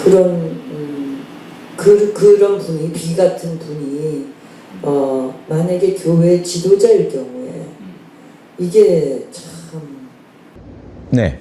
똑같아요. 답은 똑같아요. 그 드러납니다. 드러나거나 아닌 본인이 돌이키거나 드러나는 그 경우점에 그때 이야기를 해야 되죠. 네. 안수 받고 지도자급이라면 이거는 심각한 문제가 됩니다. 영적으로. 근데 우리가 일단은 말은 조심해야 된다는 말씀이죠. 네. 근데 왜냐하면 드러난다니까요. 근데 드러날 거예요. 드러난다니까요. 근데 저기 이런 케이스가 있더라고요. 제가 어느 설교에서 들었는데 교회 지도자급이신데 그러니까 그 지도자니까 말도 더 결혼하신 분이겠죠. 그리고 이제 예를 들어서 실제로 그런 음행을 하지 않았더라도 그런 거 있잖아요. 영적으로 선을 넘었다. 이렇게 보면은 이상하네. 그런 거 있잖아요. 선 넘은 경우. 굉장히 그걸 어떻게 알아요? 알았어요. 봤어요. 실제적으로 우리가 그걸 보고 이제 실제적으로 이제 본 사람이 몇 명이 아니라 몇 명인데 근데 그렇게 얘기를 하더라고 설교에서 모세도 구스 여인을 취했을 때 하나님이 하나님 근데 모세 같은 경우는 와이프가 부인이 죽었 남의 구스 여인을 취한 걸로 저는 알고 있거든요. 아니 그때는 다윗도 마찬가지죠. 다윗도 마찬가지고 그렇죠. 아니 근데 이제 모세 같은 경우도 구스 여인을 취한 게 모세와 부인이 죽은 다음이라고 얘기를 하니까 그건 하나님께 맡겨라 이렇게 얘기를 하시더라고요. 근데 이제 실질적으로 음행한 것도 아니고 그래서 계속 기도를 했는데 어느 날 이제 그분이 이제 회개를 막 하시는 경우가 있죠. 진짜 막 본인이 이제 그거 놓고서 근데 알고 있는 사람은 굉장히 괴롭더라고요. 한편으로는 처음에는 너무 놀랍기도 하고 그다음에 나중에는 혼자서 킥킥 웃는 사람도 있었다고 막 그러더라고요. 킥킥거리기도 하고 근데 결과적으로는 그냥 뭐 실질적으로 뭐 그분이 음행을 한 것도 아니고 그냥 그렇게 마음으로 음행하는 것도 음행이라고 그러잖아요. 그렇지만은 기다렸더니 그분이 회개를 하시더라고요. 참 괴로운데 계속 기다리면서 그랬더니 그분이 마치 그래도 회개하고 그런데 그게 참 있지 이게 안 보는 게 낫더라고요. 보면은 참 사람이 그 설교에서 막 이렇게 나오더라고요. 참 안 보는 게 낫지 모르는 게 낫다. 그런 생각도 한편으로 하는데 다행히 이제 그분 같은 경우는 자기가 기도를 하는 가운데 회개를 해. 자기가 봤다 하더라도 거기에 그 죄악에 내가 물들면 안 됩니다. 비난으로. 비난을. 아니요. 그 전에. 그러니까 그거를 본받을 수도 있어요. 저 사람도 저렇게 하는데. 정죄가 아니라. 그건 두 번째. 정죄는 두 번째. 정죄도 힘들고. 아니 저 사람도 저렇게 하는데 나는 다른 짓을 또 이렇게 하지 못해? 우리 교회 리더가 저렇게 하는데 나도 죄 지으면 안 돼? 이거 물드는 거예요. 이거 물드는 거예요. 그리고 두 번째가 이제 정죄하는 거. 정죄하고 판단하고 하면서 자기 마음이 상하는 거예요. 그러니까 여러분 이거 진짜 중요한데 주 예수의 은혜로 충만해야 됩니다. 상대방이 죄가 있다 하더라도 그 죄를 내가 그냥 용서해주고 그냥 없어진 게 아니라 그건 나와 상관이 없고 나만큼은 주님 앞에 거룩한 신부로 더 정결해야 되겠구나. 나는 남은 거 생각하지 않아. 원수는 그거 계속 보여줍니다. 들리게끔 합니다. 그거 털어내야 돼요. 제가 더 이상 어떻게 말할지 모르겠는데 교회 사태가 저희한테 보여준 장면들은 저한테 어떤 나쁜 부분을 보여준 것도 있지만 그런 것들을 극복해내면서 신앙인이 어떻게 해야 된다는 것을 많이 보여줬습니다. 그러니까 여러분 내가 일단은 물들지 말아야 되고요. 내가 물들지 말아야 되고 그것을 정죄하고 판단하고 비판하게 되면 이것 또한 원수가 원하는 방법이에요. 죄는 하나님이 알아서 드러내시고 알아서 판단하게끔 하시는데 그 은혜로우신 하나님은 그 리더라 하더라도 그에게 통렬한 회개를 시키면서 돌이키게끔 하시는 그것도 하나님이 하시는 일이에요. 그 사람은 통렬한 회개를 완벽하게 한 사람은 다른 사람이 그런 일에 들어가지 않도록 강력하게 말할 겁니다. 그러니까 하나님의 하신 일에 맡겨두고 우리는 은혜로운 일, 은혜 관련한 일들을 잘해야 돼요. 그래서 주기도문에 내가 죄 지은 자를 용서하여 준 것 같이 내 죄를 용서하여 주시고 다만 악에서 구원하옵소서. 이게 중요하다니까요. 내가 악에 빠져들지 않도록, 죄를 보고 악에 빠져들지 않도록 하는 게 진짜로 중요합니다. 그래서 은혜, 주 예수의 은혜와 사랑으로 충만해야 되고, 또 충만하고 또 충만해야 돼요. 그러니까 그거를 보고 각자가 판단을 잘 하셔야 됩니다. 경계, 내 신앙의 경계석을 세우고 경계의 사자를 세우는 하나의 이종표로 볼 수도 있고, 또 우리 알지 못했던 어떤 진실이 감춰져 있는 걸 수도 있어요. 그러나 그거 다 안다고 해서 그게 내 신앙과 아무런 도움이 되는 게 아닙니다. 이 세상에 일어나는 모든 일들을 우리가 다 알 것 같아요? 몰라요. 욥이 말하잖아요. 욥이. 우리 알지 못하는 수많은 일들이 있다고. 분명히 욥기를 통해서 하나님이 말씀하시거든요. 하나님은 그 고난의 결과가, 그 재앙의 결과가 죄로 인하여서 나타난다는 게 구약의 일관된 사고였습니다. 인과응보가. 신약 때도 마찬가지예요. 죄 때문에 병이 생기고 죄 때문에 재앙이 생기고, 이게 큰 하나의 흐름이에요. 그러나 욥기를 통해서 하나님이 말씀하시는 바는 뭐냐면, 죄의 결과로 그런 재앙이나 고난이 닥쳐진다는 그 신학 체계 자체를 해체시킵니다. 욥기는 강하게. 니네들 하나님 모른다. 인과응보는 니네들 생각에서 맞다라고 생각하는데 하나님은 그 이상이다. 그거를 말하고 있습니다. 그러니까 우리가 함부로 사람에 대해서 판단하고 할 수 없는 부분들이 매우 중요합니다. 더 주님의 일하심, 하나님의 일하심, 하나님의 역사하심을 더 기대고 의지하는 그거.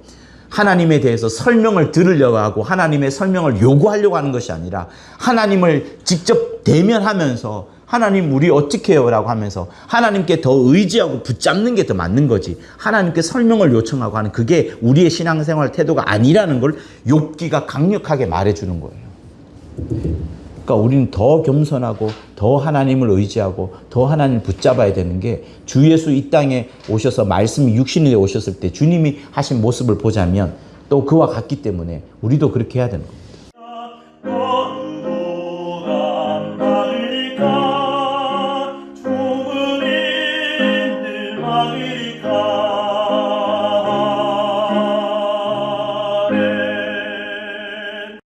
저는 오늘 그 말씀 중에서 진리 지식을 말하는 것이 영혼의 자존심이라는 부분이 굉장히 와닿았습니다. 그 혹시 맨 마지막 페이지 그 말하는 거죠? 제 마지막 페이지의 중간 중에 있습니다. 네네네. 중간 하방인데요. 네.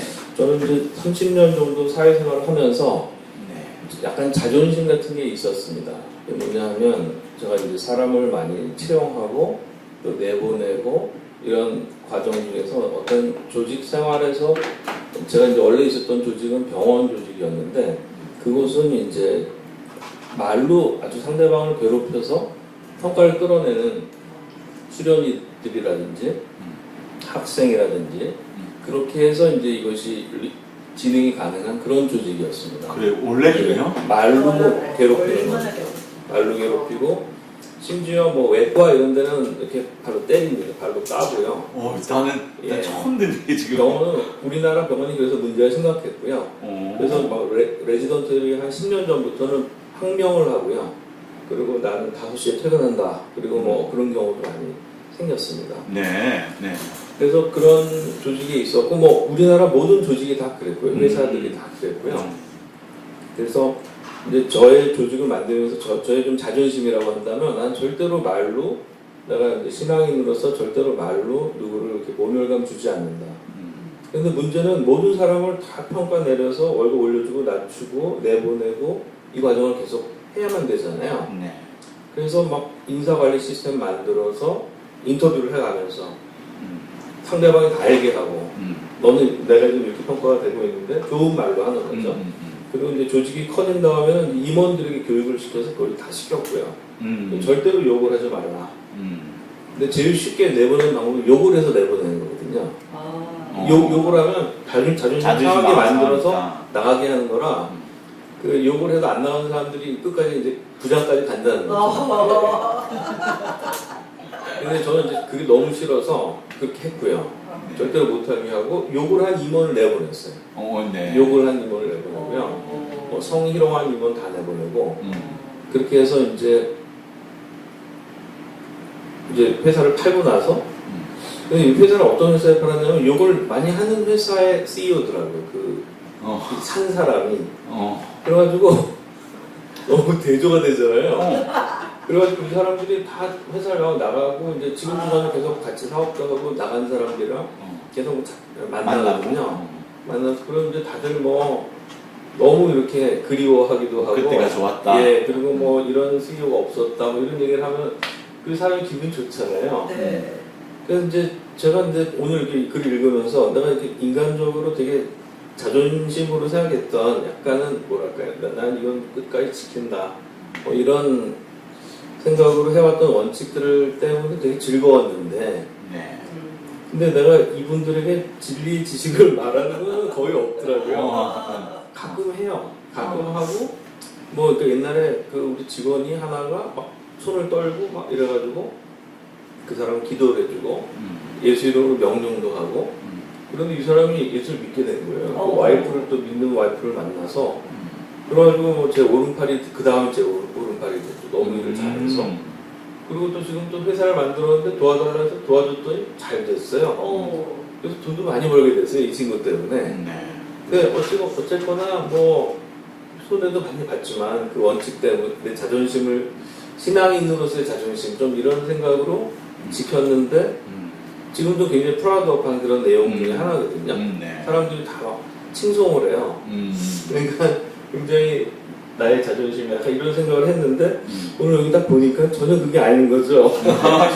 진리의 지식을 말하는 진리의 지식은 거의 말 안 하고 제가 진리의 지식을 말하는 거는 지금 우리 말썽 꾸러기 자들이 아직도 휘청휘청하거든요. 좋았다 나빴다. 그러니까 이제 뭐 예배 드리고 아니면 이제 둘이 같이 있을 때 잠깐 얘기하고 이렇게 아빠는 이렇게 생각해 그러면서 이제 얘기하고 예수님 예수 피를 계속 의지해야 돼. 뭐 자꾸 불러야 돼. 그럴 때만 얘기하고 사실 거의 없더라고요. 이제 그래서 제가 나의 자존심은 별 쓸데없는 것이었다. 예, 그리고 정말 이 진리의 지식을 더 말해야 된다라는 부분이 오늘 굉장히 와닿았습니다.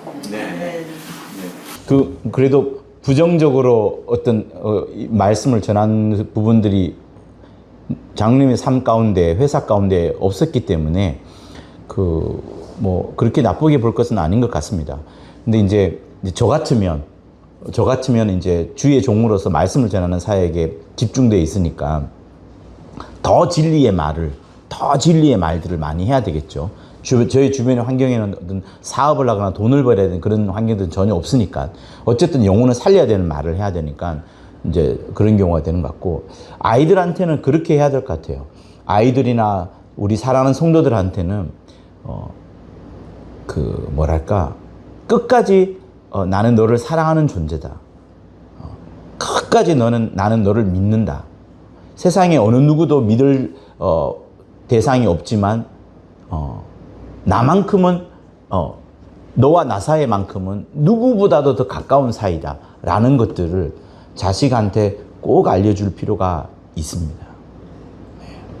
그러니까 이제 천사가 또 계속 천사는 아버지를 절대로 모릅니다. 여러분. 천사는 아버지라는 개념 자체가 머릿속에 아예 없어요. 아예 없습니다. 그러니까 자기를 지은 존재에 대한 피조된 존재에 대한 느낌은 있지만 아버지에 대해서는 전혀 모릅니다. 그러나 우리는 육체의 아버지를 통해서 하나님 아버지를 알 수 있는 거예요. 육체의 아버지가 적어도 나를 죽음에 몰아가게 하거나 나를 배신하거나 나를 미워하거나 영원히 미워하거나 하지는 않습니다. 끝까지 나를 사랑해주는 존재로 남는 것처럼 우리는 그런 육체의 아버지를 통해서 하나님 아버지를 또한 알게 되는 거예요. 나를 얼마나 사랑하시고 나도 이제 나이가 들어갈수록 남자가 나이가 들어갈수록 어깨가 작아지고 키가 작아지는 아버지와 어머니를 보면서 얼마나 그분들이 나를 사랑해 왔고 그죠? 나는 그분을 또 얼마나 나도 사랑해 왔고 이런 것들을 배우는 것처럼 육체의 아버지를 통해서 육체의 부모를 통해서 하나님 아버지가 나를 얼마나 사랑하는지를 알게 되는 그것이 우리에게 굉장한 가르침입니다. 그러니까 그런 면에서 보자면 하나님 아버지께서 내가 잘못했을 때 즉시로 혼낸 적 없어요. 그렇지 않나요? 여러분 인생 속에 그렇지 않나요? 예수 만나고 나서부터 하나님 아버지께서 내가 잘못했을 때 즉시로 나를 어떤 구렁텅이에 빠지게거나 하지 않고 오래 또 참으시고 또 참으시는 그것을 늘 보여주십니다. 그것처럼 우리도 우리 자식들한테 저도 할 말 다 못해요. 큰아들 군대 갔다 온 아들한테 언제 할 말 다 못해요. 그러나 그 말을 할 때까지 내가 기다려주고 안아주고 저는 많이 안아줍니다. 훌륭한 아들, 잘한 아들. 그리고 내가 이 녀석이 미워도 새벽에는 가서 발 만져주면서 발을 만져주면 가장 덜 깨더라고요. 발을 만져주면서 축복기도 해주고 30초도 안 되는 축복기도 해주고 그럼 그런 것들이 쌓여서 아들은 부모님은 내가 부모님한테 잘못한 것이 있고 부모님이 나한테 엄한 말을 하고 싶지만 하지 않고 축복의 말을 해주구나. 부모님은 나를 영원히 믿을 존재구나. 이걸 인식하게 되거든요. 그러면 나중에 어른이 돼서 장성했을 때 부모님에 대한 절대적인 신뢰를 갖게 되고 부모님이 가장 원했던 게 예수구나라는 것을 알게 되면서 다시 돌아오게 된 역사가 있습니다. 하나님께 맡겨드리고 우리는 그 자식을 영원히 사랑해야 되는 게 맞는 거예요. 네. 그래서 허깅 많이 해주고 많이 기다려주고 욥처럼 또 인내해주고 참아주고 또 기다려주고 하는 그런 것들이 진짜 필요합니다. 그러다가 시간이 좋을 때 아주 분위기 좋을 때 딱 말을 해줘야 되죠. 네. 근데 목사님 네. 한 나라를 하나님께서 징계할 때 사랑하는 자식을 징계를 하시잖아요. 예. 예를 들어서 복음이 이제 서쪽으로 자꾸 가고 있는 상황에서 그 징계라는 게 참 받아들이기가 쉽지가 않을 때 그걸 하나님의 징계라고 받아들이기가 쉽지가 않은 경우가 있는 것 같아요. 예. 그러니까 하나님이 징계로 받아들이는 자가 깨어 있는 자고요. 받아들이기가 왜냐면 너무 이렇게 징계가 세기 때문에. 그럼 더 세게 올 건데 나중에는. 그러니까 너무 그게 어디까지 받아들여야 되나 그런 생각을 할 때가 있어요. 징계 종류도 다 틀리잖아요. 나라마다. 예. 개인마다 다 틀리고 그런 거 생각할 때 진짜. 그래서 영적으로 둔감해지고 무뎌지는 게 제일 무서운 겁니다. 내가 영적으로 깨어 있어야지 이거 하나님의 징계다. 이거 하나님이 은근히 가르쳐 주시는 거다. 어떤 병이나 어떤 사고 가운데 이거 하나님이 말씀해 주는 거다. 빨리 깨달아야 돼요. 직접 말하지 않더라도 빨리 깨달아야 됩니다. 안 그러면 무뎌지고 둔감해지잖아요. 그럼 나중에 진짜 어떻게 될지 몰라요. 여기 나오는 것처럼 성령을 회방하는 경우까지 가버리면 금세나 내세 사함이 없는 경우가 당합니다. 우린 그거 진짜 무서워야 돼요. 제가 이번에 뉴욕에서 만난 아주 훌륭한 목사님도 고민하는 게 그겁니다.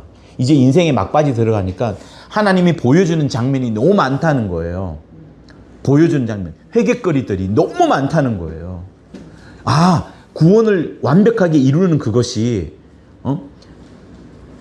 이 세상에 많은 걸 내려놓더라도 구원을 완벽하게 이루어져야 되는데 그 구원 못 이루면 큰일 나는 겁니다. 구원 못 받고 아무리 내가 많은 걸 해도 무슨 의미가 있어요? 의미 하나도 없어요. 주 예수 나를 모른다 해버리면 그거야말로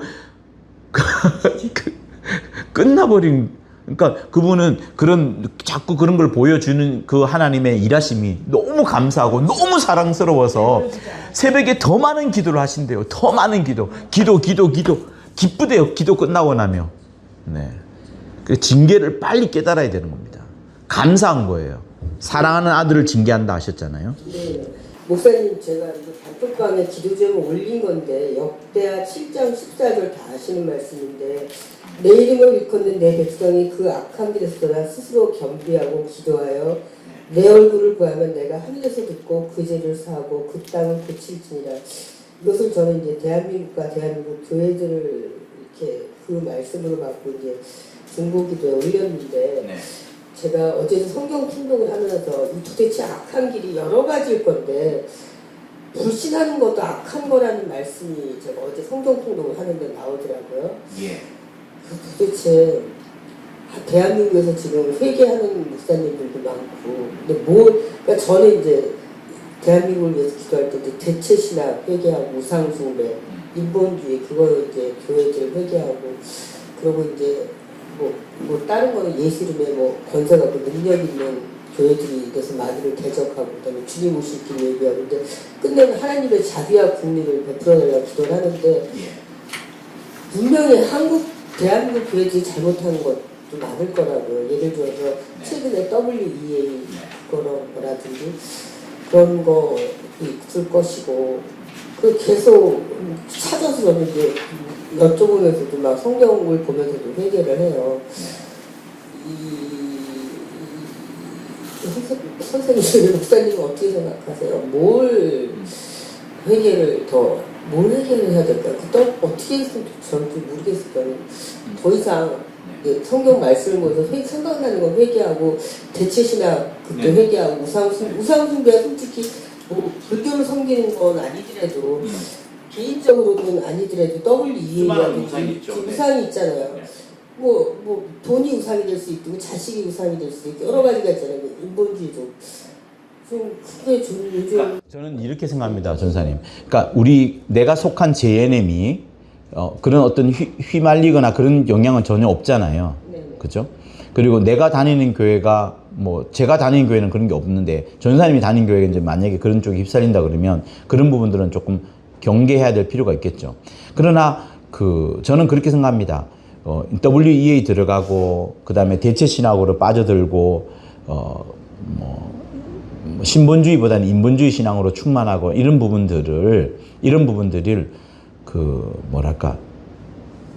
나한테 직접적으로 연관되는 부분이 사실은 아닐 수 있어요. 왜냐면 교회의 큰 방향 혹은 교단의 큰 방향이 그럴 경우에 나는 이것이 아니다 틀렸다라고 말은 할 겁니다만 그렇다고 해서 이 일에 집중하게 되면 주님의 그 신령한 은혜로운 일들은 못하게 되거든요. 그러니까 이 책에도 아까 맨 마지막에 나오는 것처럼 우리가 진짜 해야 될 일은 뭐냐면 어떤 교단에 가입하고 어떤 대체 신학에 대해서 비판하고 교리에 대해서 싸우고 다투고 하는 그것보다도 지금 한 명이라도 더 복음을 전하는 그것, 주 예수의 죽으심과 사심을 말하는 그것, 하나님 아버지께서 살아 계심을 말하는 그것이 사실 우리가 가장 해야 될 절대적인 일이죠. 왜냐하면 주님이 예루살렘이 회복되지 않았을 그때 때와 기한은 나도 모른다. 너희 알 바 아니다. 성령이 이제 오실 것인데 성령이 몰아가시면서 너희를 하시는 일이 모르겠느냐. 그러시면서 주님을 빨리 변호하고 주님을 증거하고 주님을 말하는 것이라 이게 집중하셨거든요. 네. 이게 무슨 비판하는 게 아니라 회개를 하라니까 말씀대로 내 이름을 일컫는 내 백성이 악하게 돌이키라니까 제가 WE에 가입한 교단 교회도 아니지만 제가 회개하고 그다음에 제가 어느 날 광화문을 지나가다 보니까 모 목사님이 또 막 그렇게 마이크 대고 너무 욕을 해대셔가지고 그것도 제가 깜짝 놀랐지만은 알고는 있었지만 또 그것도 회개하고 막 나름대로 되게 회개를 해요. 그러면 대한민국 교회들로 인해서 영적 세계는 일단 대한민국에 나타나는 현상들이 약화되죠. 예, 그런 것들 때문에 되게 많이 회개를 하는데 어디까지 회개를 하면 하나님께서 돌이키실까? 아니요. 저는 그렇게 생각하지 않고 하나님께서 촛대를 옮기시는 거예요. 네. 제가 이거 또 자신 있게 말하지만 저희 모교회는 지금은 촛대가 옮겨졌어요. 어쩔 수 없어요. 강대상에서 그 비진리의 말을 그렇게 계속 말씀을 하시면 성령은 거기서 매우 제한을 받습니다. 사람보다 더 제한을 받는 부분이 성령이라고 말씀하셨거든요. 굉장히 제한받습니다. 그럼 일할 수가 없기 때문에 촛대를 옮겨서 다르게 역사하시는 거예요. 그러니까 그 부분을 우리 전도사님이 회개하는 그것은 간접적인 거예요, 사실은. 그건 리더가 해야 됩니다. 리더가 통렬한 자복과 회개로 해서 떠나야 되죠. WEA 그거로 떠나야 됩니다. 그러나 그것이 우리 몫은 아니에요. 우리 몫은 뭐냐? 한 명이라도 더 건져내는 그것. 그게 진짜로 필요합니다. 근데 간접적인 거예요, 전도사님. 간접적인 거예요. 내가 지은 죄에 대해서 통렬하게 회개해야 되고 내가 잘못한 것에 대해야 되죠. 그것도 회개를 하는데 이제 막 이게 막 내 이름으로 일컫는 내 백성이라니까 이제 대표적으로 막 그런 것들까지 제가 막 회개를 하더라고요. 보니까는 네. 그런 건 네. 저는 자신 있게 그거 아니라고 봅니다. 네. 신약 성경에 와서 지금 주님이 말씀하시는 바는 결국 영적인 것이고 이 세상에 머물러 있는 게 아니거든요. 우리는 더 고차원적인 것을 봐야 됩니다. 그분이 회개해야 된다는 거죠. 그렇죠. 그분이 회개해야 돼요. 그러니까 만약에 그분이 어떤 이야기를 우리한테 물어본다 그러면 그건 당신이 회개해야 될 부분입니다. 라고 말해야 되겠지. 그렇다고 해서 그걸 갖고 막 당신이 회개하세요. 그럴 시간이 없어요. 그럴 시간이 없고 전 이걸 빨리 해야 되는, 진리를 빨리 말해야 되는 그 부분 쪽으로 가야 되죠. 네, 진짜로 그 영적인 말씀을 선포할 때 네. 이제 진리가 아닌 거를 이렇게 전하게 되잖아요. 만약에 어떤 목사님이 진리가 뭐 대부분은 다 진리야. 근데 진리지 아닌 부분을 막 선포하게 되잖아요. 네. 그러면은 그 듣는 사람 굉장히 타격을 받아요. 그 구절이 잘못. 타격을 안 받을 수도 있죠. 이미 물들어 있으면 타격 안 받죠. 그래요? 그러면 그러니까. 이미 이 사람들이 다 타격을 받은 거죠. 그게.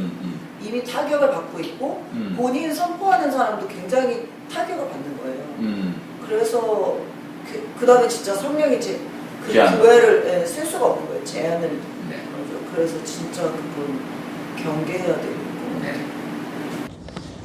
제가 빈말이 아니라 진짜 말씀드린 것은 간혹 이번에도 뉴욕 가서도 드렸던 분들이 뭐냐면 교회에 그 성령이 나타나셔서 환상 보여주시잖아요. 금그릇을 기울이는 거. 그거 가볍게 볼 일이 아닙니다. 그러니까 저는 그 교회를 말하는 게 아니라 교회를 말하려고 하는 게 아닙니다. 시므온이 끝까지 성령이 이끄시는 대로 본인이 하려고 몸부림을 친 거라고요. 그거를 저는 말하고자 하는 거예요. 그거 자기 모교에 기울여준 거 누가 말하고 싶고요. 세상 천지. 교회를 얼마나 아끼는 줄 아세요, 여러분? 여러분 재연을 아끼잖아요. 자기 개척 목사는 자기 교회 이거 하나님한테 갖다 바칠 거기 때문에 이거 진짜로 소중한 거예요. 자기 목숨보다 재산 다 팔아가지고 교회 세웠잖아요. 그죠? 심지어 자식까지 다 바쳤다고 할 정도로 한 거예요. 근데 그거를 마지막 순간에 마지막 설교에서 성령이 기울였다. 그거 말하고 싶은 목회자가 누가 있어요. 근데 말하지 않을 수가 없어가지고 일부러라도 그 파주에 찾아가가지고 그걸 선포한 거라니까요. 왜? 지금까지 본인은 항상 성령이 알려주시는 그대로 항상 행했어요. 모든 글들을 성령이 행한 대로 빠짐없이 기록하려고 몸부림을 쳤었던 분입니다. 근데 성령이 계속해서 해석해 주지 않았어요. 몇 차례나 보여주면 해석해 주지 않았어요. 근데 막판에 해석해 주셨어요. 그러면 시몬은 어떻게 생각해요? 이거 말하라는구나.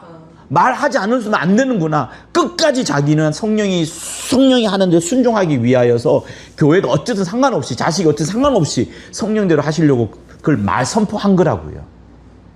이걸 무섭게 생각해야 됩니다. 그러니까 내 안에서 성령이 역사하시는 대로 일생을 살아왔던 부분, 자기가 지은 죄가 막 드러난다 하더라도 그랑 상관없이 성령이 일하시는 거는 막 돌아가신다고요. 성령이 우리 죄를 발굴해내시는 그런 것보다도 성령은 어쨌든 이 땅에서 주님의 일이 막 흘러가게 하기 위하여서 하나님의 일이 흘러가기 위하여서 마구마구 막 죄가 있는 종들을 막 쓰신다고요. 연약한 종들, 아직 완벽하지 않는 종들을 쓰더라도 하나님의 뜻을 마구마구 선포하시거든요.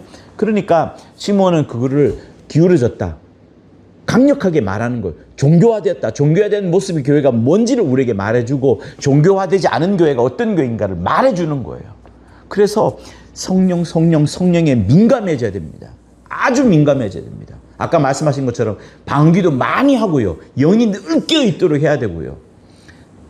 그러니까 성령은 이렇게 역사하지 않아요, 여러분. 성령은 절대로 우리가 생각하는 이지웨이로 역사하지 않습니다. 오히려 고난과 핍박을 통해서 우리가 음부 속에 있기 때문에 이지웨이를 선택하지 않으세요. 우리는 항상 뭘 하든지 이지웨이를 생각하는데 성령은 그렇게 생각하지 않습니다. 진리의 길이 가는 게 이지웨이라면 이지웨이로 가겠지만 진리로 가는 길이 이지웨이가 아니고 다른 길이라면 반드시 그 길을 통해서만 역사를 하시는 거예요. 그래서 깨어 있어야 됩니다. 누구의 답이 아니에요. 깨어 있어야 됩니다. 깨어 있어서 늘 묻고 늘 질문하고 해야 돼요. 그리고 자기가 잘못했을 때는 빨리 돌이키고 우리의 걸어갔던 단체 길이 잘못됐다는 것을 자복하고 다시 돌이키고 그렇게 해야 됩니다. 저는 제 교회를 그렇게 생각하고 있어요.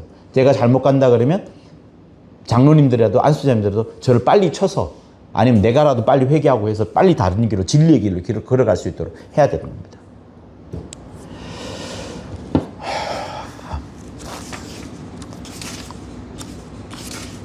네, 그러면 우리 책을 들어갈게요.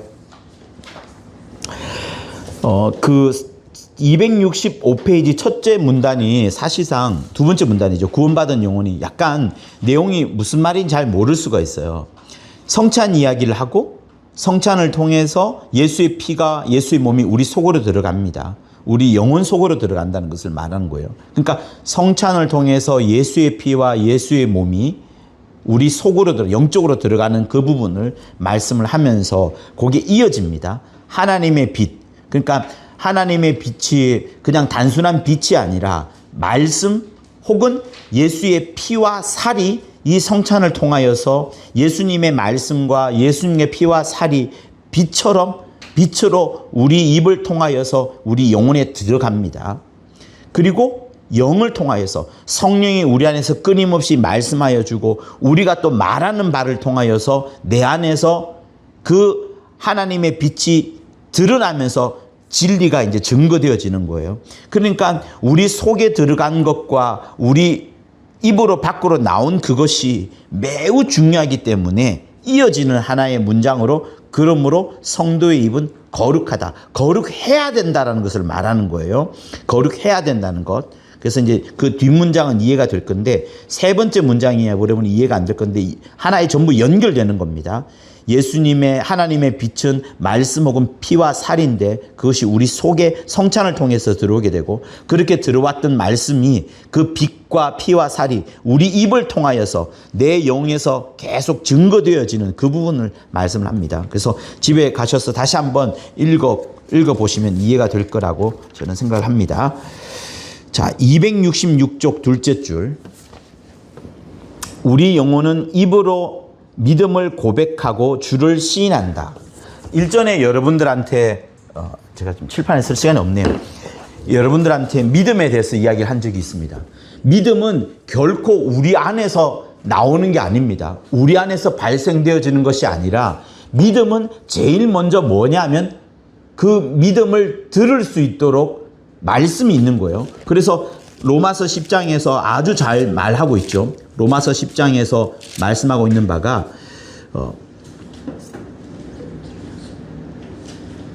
그러면 무엇을 말하며 말씀이 내게 가까워 내 입에 있으며 내 마음에 있다 했으니 곧 우리가 전파하는 믿음의 말씀이라.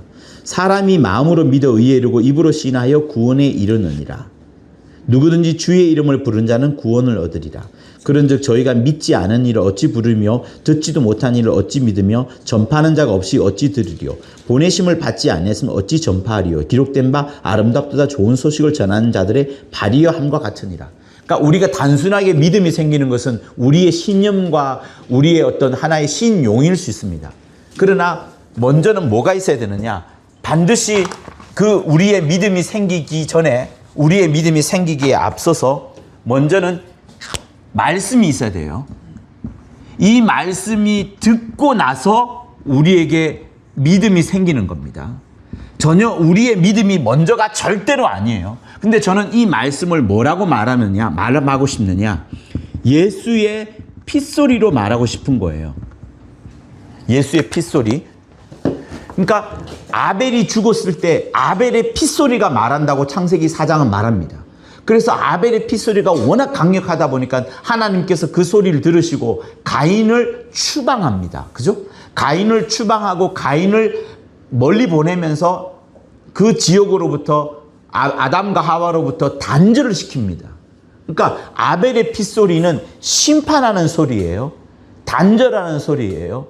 억울함을 호소한 것에 대하여서 위로를 해주는 그 소리입니다. 그러나 예수님의 핏소리는 예수님이 죽으면서 피를 쏟아내셨어요. 근데 그 핏소리가 죽은 것으로 말하지 않고 하나님이 살려내십니다. 살려내심으로 말미암아 이 예수님의 핏소리는 매우 강력한 거예요. 이 예수님의 핏소리는 누가 살려냈다? 아버지가 살려냈다가 동시에 들어가 있습니다. 예수님의 핏소리는 단순한 예수의 핏소리가 아니라 하나님 아버지가 살려내심으로 말미암아 지금도 살아 역사하며 지금도 말씀하는 바입니다. 그러니까 우리에게 그냥 믿음이 생기는 것이 아니라 반드시 주님의 핏소리가 내 귀에 주님의 핏소리로 쩌렁쩌렁 완벽하게 계속해서 들려져야지 내게 믿음이 생긴다는 부분을 말씀드리고 싶은 거예요. 그러니까 이게 다시 처음으로 돌아가게 되면 영혼이 구원받은 자, 우리가 영혼이 구원을 받았습니다. 구원받은 자인데 나의 언어는 예수님의 핏소리가 계속해서 흘러나와야 되죠. 나의 최고의 자존심은 내 목소리나 나의 어떤 생각 속에 있는 말이 아니라 내 계획의 말이 아니라 나의 쉬운 길이 아니라 주님이 일러주시는 그 말씀대로 내가 말하려고 하는 그것, 그 주님이 해주시는 그 말을 나도 뱉어내려고 하는 그것이 나의 언어요, 나의 자존심이 되어야 된다는 부분, 그걸 말하는 겁니다. 그래서 믿음이 진짜로 중요한데 믿습니다 한다고 되는 게 아니라 주님의 핏소리가 내게 가장 크게 들려야 되는 거예요. 그런데 여러분, 주님의 핏소리 전에 가장 큰 하나님 아버지의 목소리가 있었어요. 주님의 핏소리만큼, 아니 그보다 더 클 수 있어요. 하나님 아버지의 크신 음성. 내 사랑하는. 그죠? 네네. 그거예요. 네. 아버지께서 이 땅에 하신 3번 말씀하신 부분이 있는데 그 3번 중에 2번이 가장 큰데 그 2번의 음성이 이는 내 사랑하는 아들이여 기뻐하는 자라. 예수라는 거예요. 그래서 예수께 집중해야 되고 예수께 몰입돼야 되는데 그 예수님의 몰입한 목소리가 우리가 계속 들을 수 있어야 되니까 그 목소리를 들으면 결국 성경을 읽지 않으면 절대로 여러분 뚫을 수가 없습니다. 반드시 우리의 목소리는 예수님의 핏소리여야 되고 그 예수님의 핏소리는 하나님 아버지께서 지목하신 말씀이죠. 이는 내 사랑하는 아들이여 기뻐하는 자라. 변화산에 가서는 이는 내 사랑하는 아들이니 너희는 저의 말을 들으라. 그렇게 말씀합니다. 그러니까 우리 귀에는 항상 그냥 나의 생각, 나의 확신이 들어야 되는 것이 아니라 주님의 피의 목소리가 계속 들려야 되고 그것을 시인하는 그것이 최고의 언어요, 최고의 자존심이 되는 그것을 말하는 겁니다. 자, 266쪽 중간 문단을 보면 분명이라고 나오는 부분이 있어요. 그 분명이라고 나오는 부분에 하나, 둘, 셋, 넷, 5째 줄 보면 이때 사람의 영을 통해 그 비밀을 말한다. 그러니까 사람이 말을 하고 그 또 어떤 주장을 하지만 그 말 속에는 감정과 지식과 경험이 토해되는데 그때 그 순간에 그 사람의 영이 무엇을 말하고자 하는지 그 사람의 비밀은 무엇인지가 드러나게 됩니다. 그래서 영을 통해서 그 비밀이 말한다 이렇게 되어 있으니까 여러분의 인생 전체에 있어서도 여러분이 가장 말하는 바를 통하여서 여러분 속에 진짜 하고자 하는 그 영의 비밀이 드러나는 거예요. 그만큼 우리의 언어가 매우 조심스러워야 된다라는 것을 지금 말하는 겁니다. 자, 그리고 267쪽 맨 위에 보면 이제 요한복음 8장 44절이 있어요. 요한복음 8장 44절. 여기서 보다 보면 이제 믿지 않는 자의 언어가 뭐냐라고 말을 합니다. 근데 저는 이제 이렇게 쓰고 싶어요. 우리의 불신은 이건 하나의 그냥 저의 생각입니다. 우리의 불신은 공백이 아니다. 좀 그냥 듣고 잊어버려도 돼요. 근데 제가 이렇게 쓴 이유는 뭐냐면 우리가 믿음의 말을 하지 않잖아요. 믿음의 말을 하지 않고 하나님의 말씀에 대해서 의심하거나 약간 신뢰를 두지 않는 그런 말은 그냥 회색지대의 말이 아니라 마귀의 말이라는 거예요. 마귀의 말. 내가 하나님의 말씀에 신뢰를 하지 않고 하나님의 말씀에 확신을 두지 않고 하나님의 말씀에 의심을 두는 것은 아무 상태가 아닌 것이 아니라 공백이 아니라 오히려 마귀의 말을 대신 전하는 것일 수 있다는 아주 조심스러운 말을 여러분에게 지금 하는 거예요. 그래서 에베소서 2장에 보면 그런 말이 아주 잘 나오죠. 너희 허물과 죄로 죽었던 너희를 살리셨도다. 그러니까 우리가 과거에 허물과 죄로 죽었던 우리를 살리셨는데 그때에 과거에 우리가 어떻게 했냐면 너희가 그 가운데서 행하여 허물과 죄 가운데서 행하여 이 세상 풍속을 쫓고 공중의 권세 잡은 자를 따랐으니 우리는 그때 세상 풍속을 쫓긴 쫓았지만 공중의 권세 잡은 자가 있는 줄도 몰랐어요. 근데 성경은 공중 권세 잡은 자를 따르면서 세상 풍속을 쫓았다라고 말하고 그것이 지금도 불순종하는 아들들 가운데 역사하는 영이라. 전에는 우리도 다 그 가운데서 우리의 육체 욕심을 따라 지내며 육체와 마음에 원하는 것을 하여 다른 이들과 같이 본질상 진노의 자녀였다.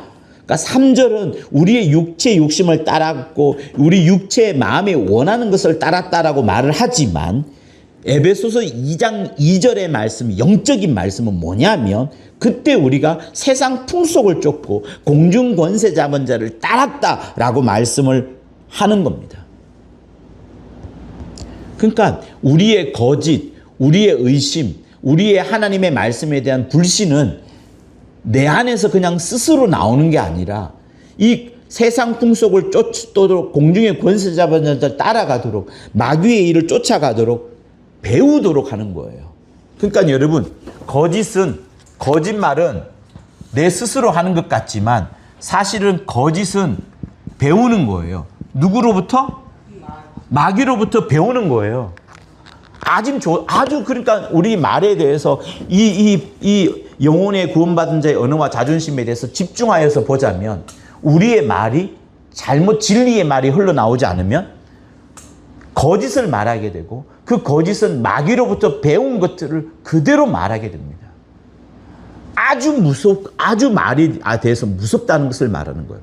그러니 주님은 이 땅에서 단 한 번도 장난치는 말이나 쓸데없는 말이나 하지 않았고 전부 다 진실되게 그런 말씀을 하셨다는 것을 우리가 꼭 알아야 됩니다.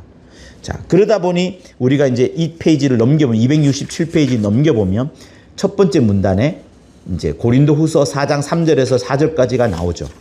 요것도 한번 우리 같이 한번 읽어볼까요? 시작. 만일 우리 복음이 268페이지 첫 번째 문단이요.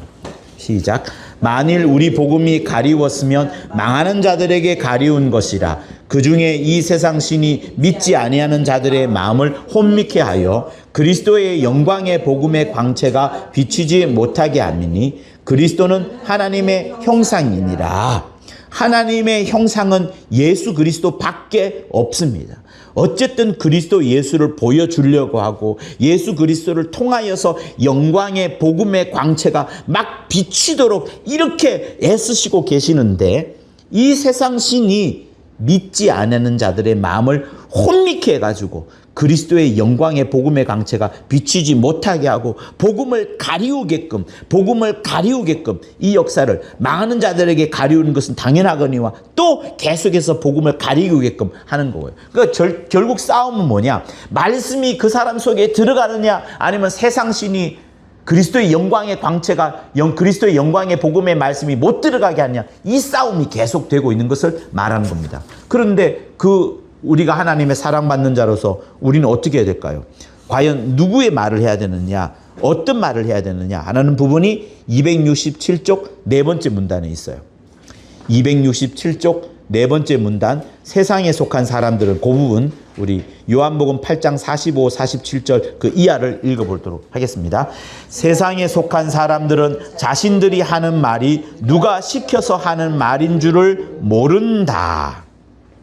그들의 말은 진리가 없고 자기 영혼을 속이고 다른 사람의 영혼을 방해하는 말만 할 뿐이다.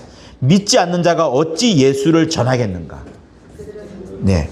그들은 할 수 있는 한 예수를 믿지 못하도록 친절한 말로 설득하고 결국은 예수를 종교를 만든 교주 정도로 이해시키려고 세상 이치를 내뱉으면서 예수를 믿지 못하도록 힘주어 말한다. 여러분, 우리가 주의 종이지만 저도 말씀을 전하는 사역자지만 그 셋째 줄에 있는 것처럼 믿지 않는 자가 어찌 예수를 전하겠는가? 내가 믿는 자라면 반드시 내 입에서 예수를 전하는 말이 흘러나와야 되는데 그게 아니라 세상의 이치를 말하면서 예수님에 대해서 다르게 말한다면 심각한 문제가 되는 겁니다. 268페이지 첫 번째 문단, 두 번째 문단 마귀는으로 시작하는 문단의 맨 마지막 둘째 줄을 보세요. 그와 같은 마귀의 습성은 오늘날에도 변함없이 제 장중에 있는 자들의 영을 억압하고 그들의 입을 통해 거짓말을 한다. 마귀는 계속해서 믿지 않는 자들의 영을 억압하고 괴롭혀서 그들의 입술을 통해서 진실이 아닌 거짓말을 계속 하게끔 한다는 사실, 그것을 여러분 잘 명심하셔야 됩니다. 269쪽 셋째 줄, 예수 그리스도는 하나님의 보이는 형상이라는 말을 능히 알아듣고 감탄한다. 그러니까 시므온이 지금 이 책을 쓰면서 충분히 여러 진리의 말씀을 다 쓸 수 있겠죠. 근데 가장 하고 싶은 말을 요걸로 한 문장으로 끝낸 겁니다. 아까 우리 고린도후서 4장 3절에서 4절을 말씀하는 것처럼 그리스도는 하나님의 형상이시라. 가 고린도후서에 있잖아요. 그러니까 이 책에는 예수 그리스도는 하나님의 보이는 형상이라는 말을 능히 알아듣고 감탄한다. 그래서 여러분 또다시 생각해야 됩니다. 하나님 아버지를 늘 생각하는데 그 아버지는 보인다 보이지 않는다? 절대로 안 보인다. 그러나 보이는 분으로 축소하셔서 지극히 낮게 오셨으니 그가 누구시다? 예수시다. 그래서 예수 그리스도는 하나님의 보이는 형상이다. 보이지 않는 하나님이 보이는 분으로 나타나신 분이 예수시다. 그래서 일전에 여러분들한테 요한복음 1장 18절에 대해서 말씀드렸죠. 그 1장 18절이 말하는 부분은 뭐냐? 1장 18절 본래 하나님을 본 사람이 없으되 아버지 품속에 있는 독생하신 하나님이 나타내셨느니라. 누구를 나타내신 거예요? 아버지를 나타내셨고 또 예수를 보면서 우리 눈에 예수 보이시면서 눈에 보이지 않는 아버지를 하나님 아버지를 나타내신 겁니다. 그러니까 항상 예수와 함께 계신 아버지께서 예수와 떨어질래야 떨어질 수 없으신 분, 항상 그거를 말할 수 있는 것이 여러분 진리의 최극단이에요. 그것을 성령이 우리에서 계속해서 말씀해 주시는 겁니다. 자, 269페이지 셋째 문단. 세상이 예수를 믿는 사람들을 핍박하는 까닭이 이것이다. 자기들은 자기들의 말을 합리적이라고 주장을 하는데 이상하게 예수 믿는 사람들은 하나님의 말씀을 진리라고 믿고 순종하면서 그 세상 사람들이 말하는 합리적인 거, 인본주의적인 거, 그런 것들을 거부하고 오히려 신본주의적으로 하나님께 절대 순종하고 하나님의 말씀을 최고 진리라 믿으면서 자기 자신을 무릎 꿇히고 복종하는 그것을 하도 하다 보니까 세상 사람들이 예수 믿는 사람을 싫어하는 겁니다. 그러나 우리는 그럼에도 불구하고 하나님의 말씀이 진리다. 그것밖에 없다. 끊임없이 그것을 주장해야 되고 설교 단상에서도 또 여러분이 복음을 전하는 그 선교 현장에서도 예수님이 죽으셨다. 내 죄 때문에. 예수님이 살아나셨다. 하나님 아버지께서 살리셨다. 이제 나를 의롭게 하기 위하여 하나님의 자녀로 만들기 위하여 계속해서 예수님의 죽으심과 사심을 끊임없이 말씀해 주셔야 됩니다. 270페이지 다섯째 줄 여섯째 줄. 예수께서는 너희가 성령을 거스르는 말을 하면 반드시 그 말로 인해 심판을 받으리라 하셨고 그런 자는 금세에도 내세에도 결코 사함을 받을 수 없다고 경고하셨다. 자, 그리고 필자는 이렇게 이어집니다. 거기서 필자는 있는 셋째 줄을 보면 그러나 내 영혼은 기쁘다. 그렇게 세상에 속한 종교인들에게 속아왔었고 많은 돈을 빼앗겼지만 자기는 진실을 말할 수밖에 없었고 그 사람을 속일 수가 없었기 때문에 오히려 속임을 당한 그 부분이지만 그러나 내 영혼은 기쁘다. 하나님이 다 알아주시기 때문이다. 끝까지 진리를 말하려고 했다는 그런 부분, 그 부분이 이제 있습니다. 자, 그리고 여러분들이 많이 강조한 그 자기 혀를 길들여야 한다는 부분, 그 부분이 또 이제 중요합니다. 셋째 줄부터 읽어보면 그리스도인의 입술에서는 성령의 기름 부음으로 항상 선한 말과 신령한 말이 나와야 된다. 아멘이에요. 그죠? 그리스도인의 입술에서는 성령의 기름 부음으로 항상 선한 말과 신령한 말이 나와야 된다. 자기 언어가 자기 영을 속이는 언어이면 그는 분명히 심판을 면치 못할 것이다. 그래서 여러분의 언어가 여러분의 입술로 계속하는 말처럼 여러분의 영을 절대로 속이면 안 됩니다. 여러분의 육체는 망할지라도, 혹시 망할지고 병들지라도 여러분의 영만큼은 진리의 말로 충만하여서 절대로 속이는 말을 하시는 안 되는 그 부분을 매우 조심스럽게 여러분 생각하시기를 부탁을 드립니다.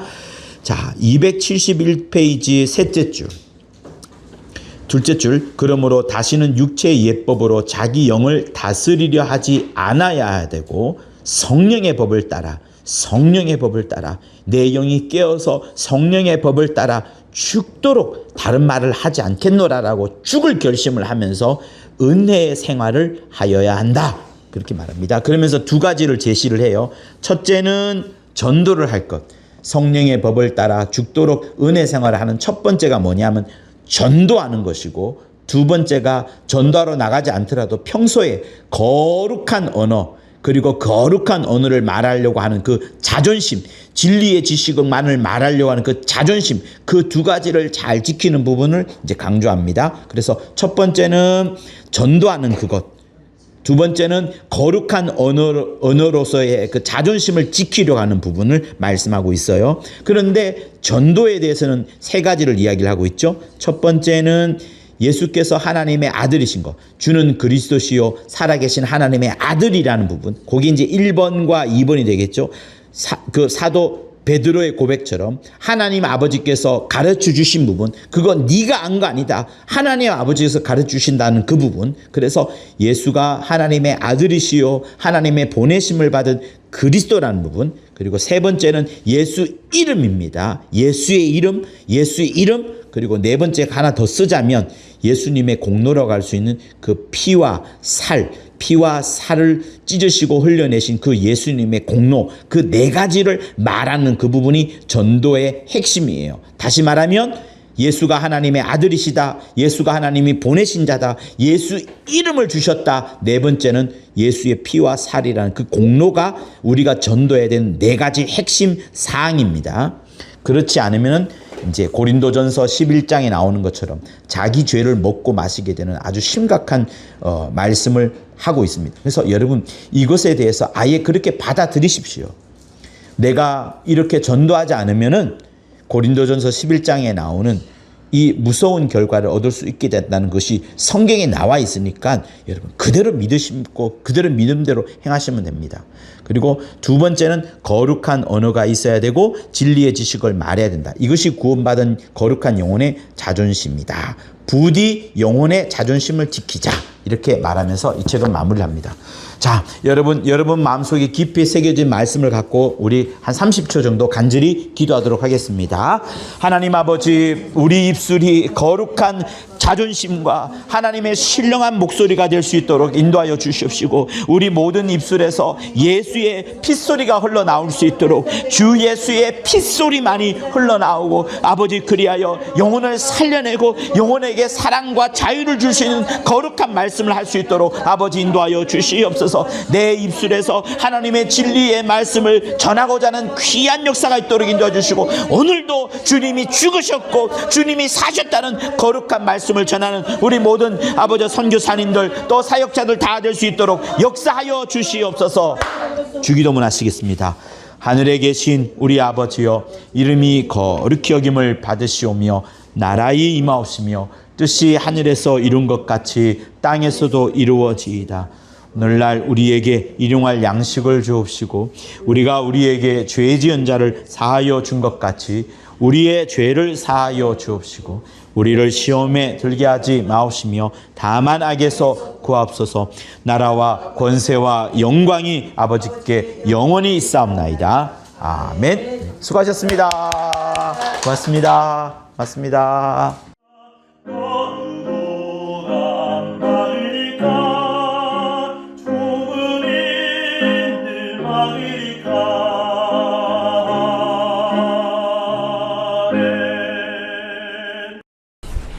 구독과 좋아요는 저한테 큰 힘이 됩니다.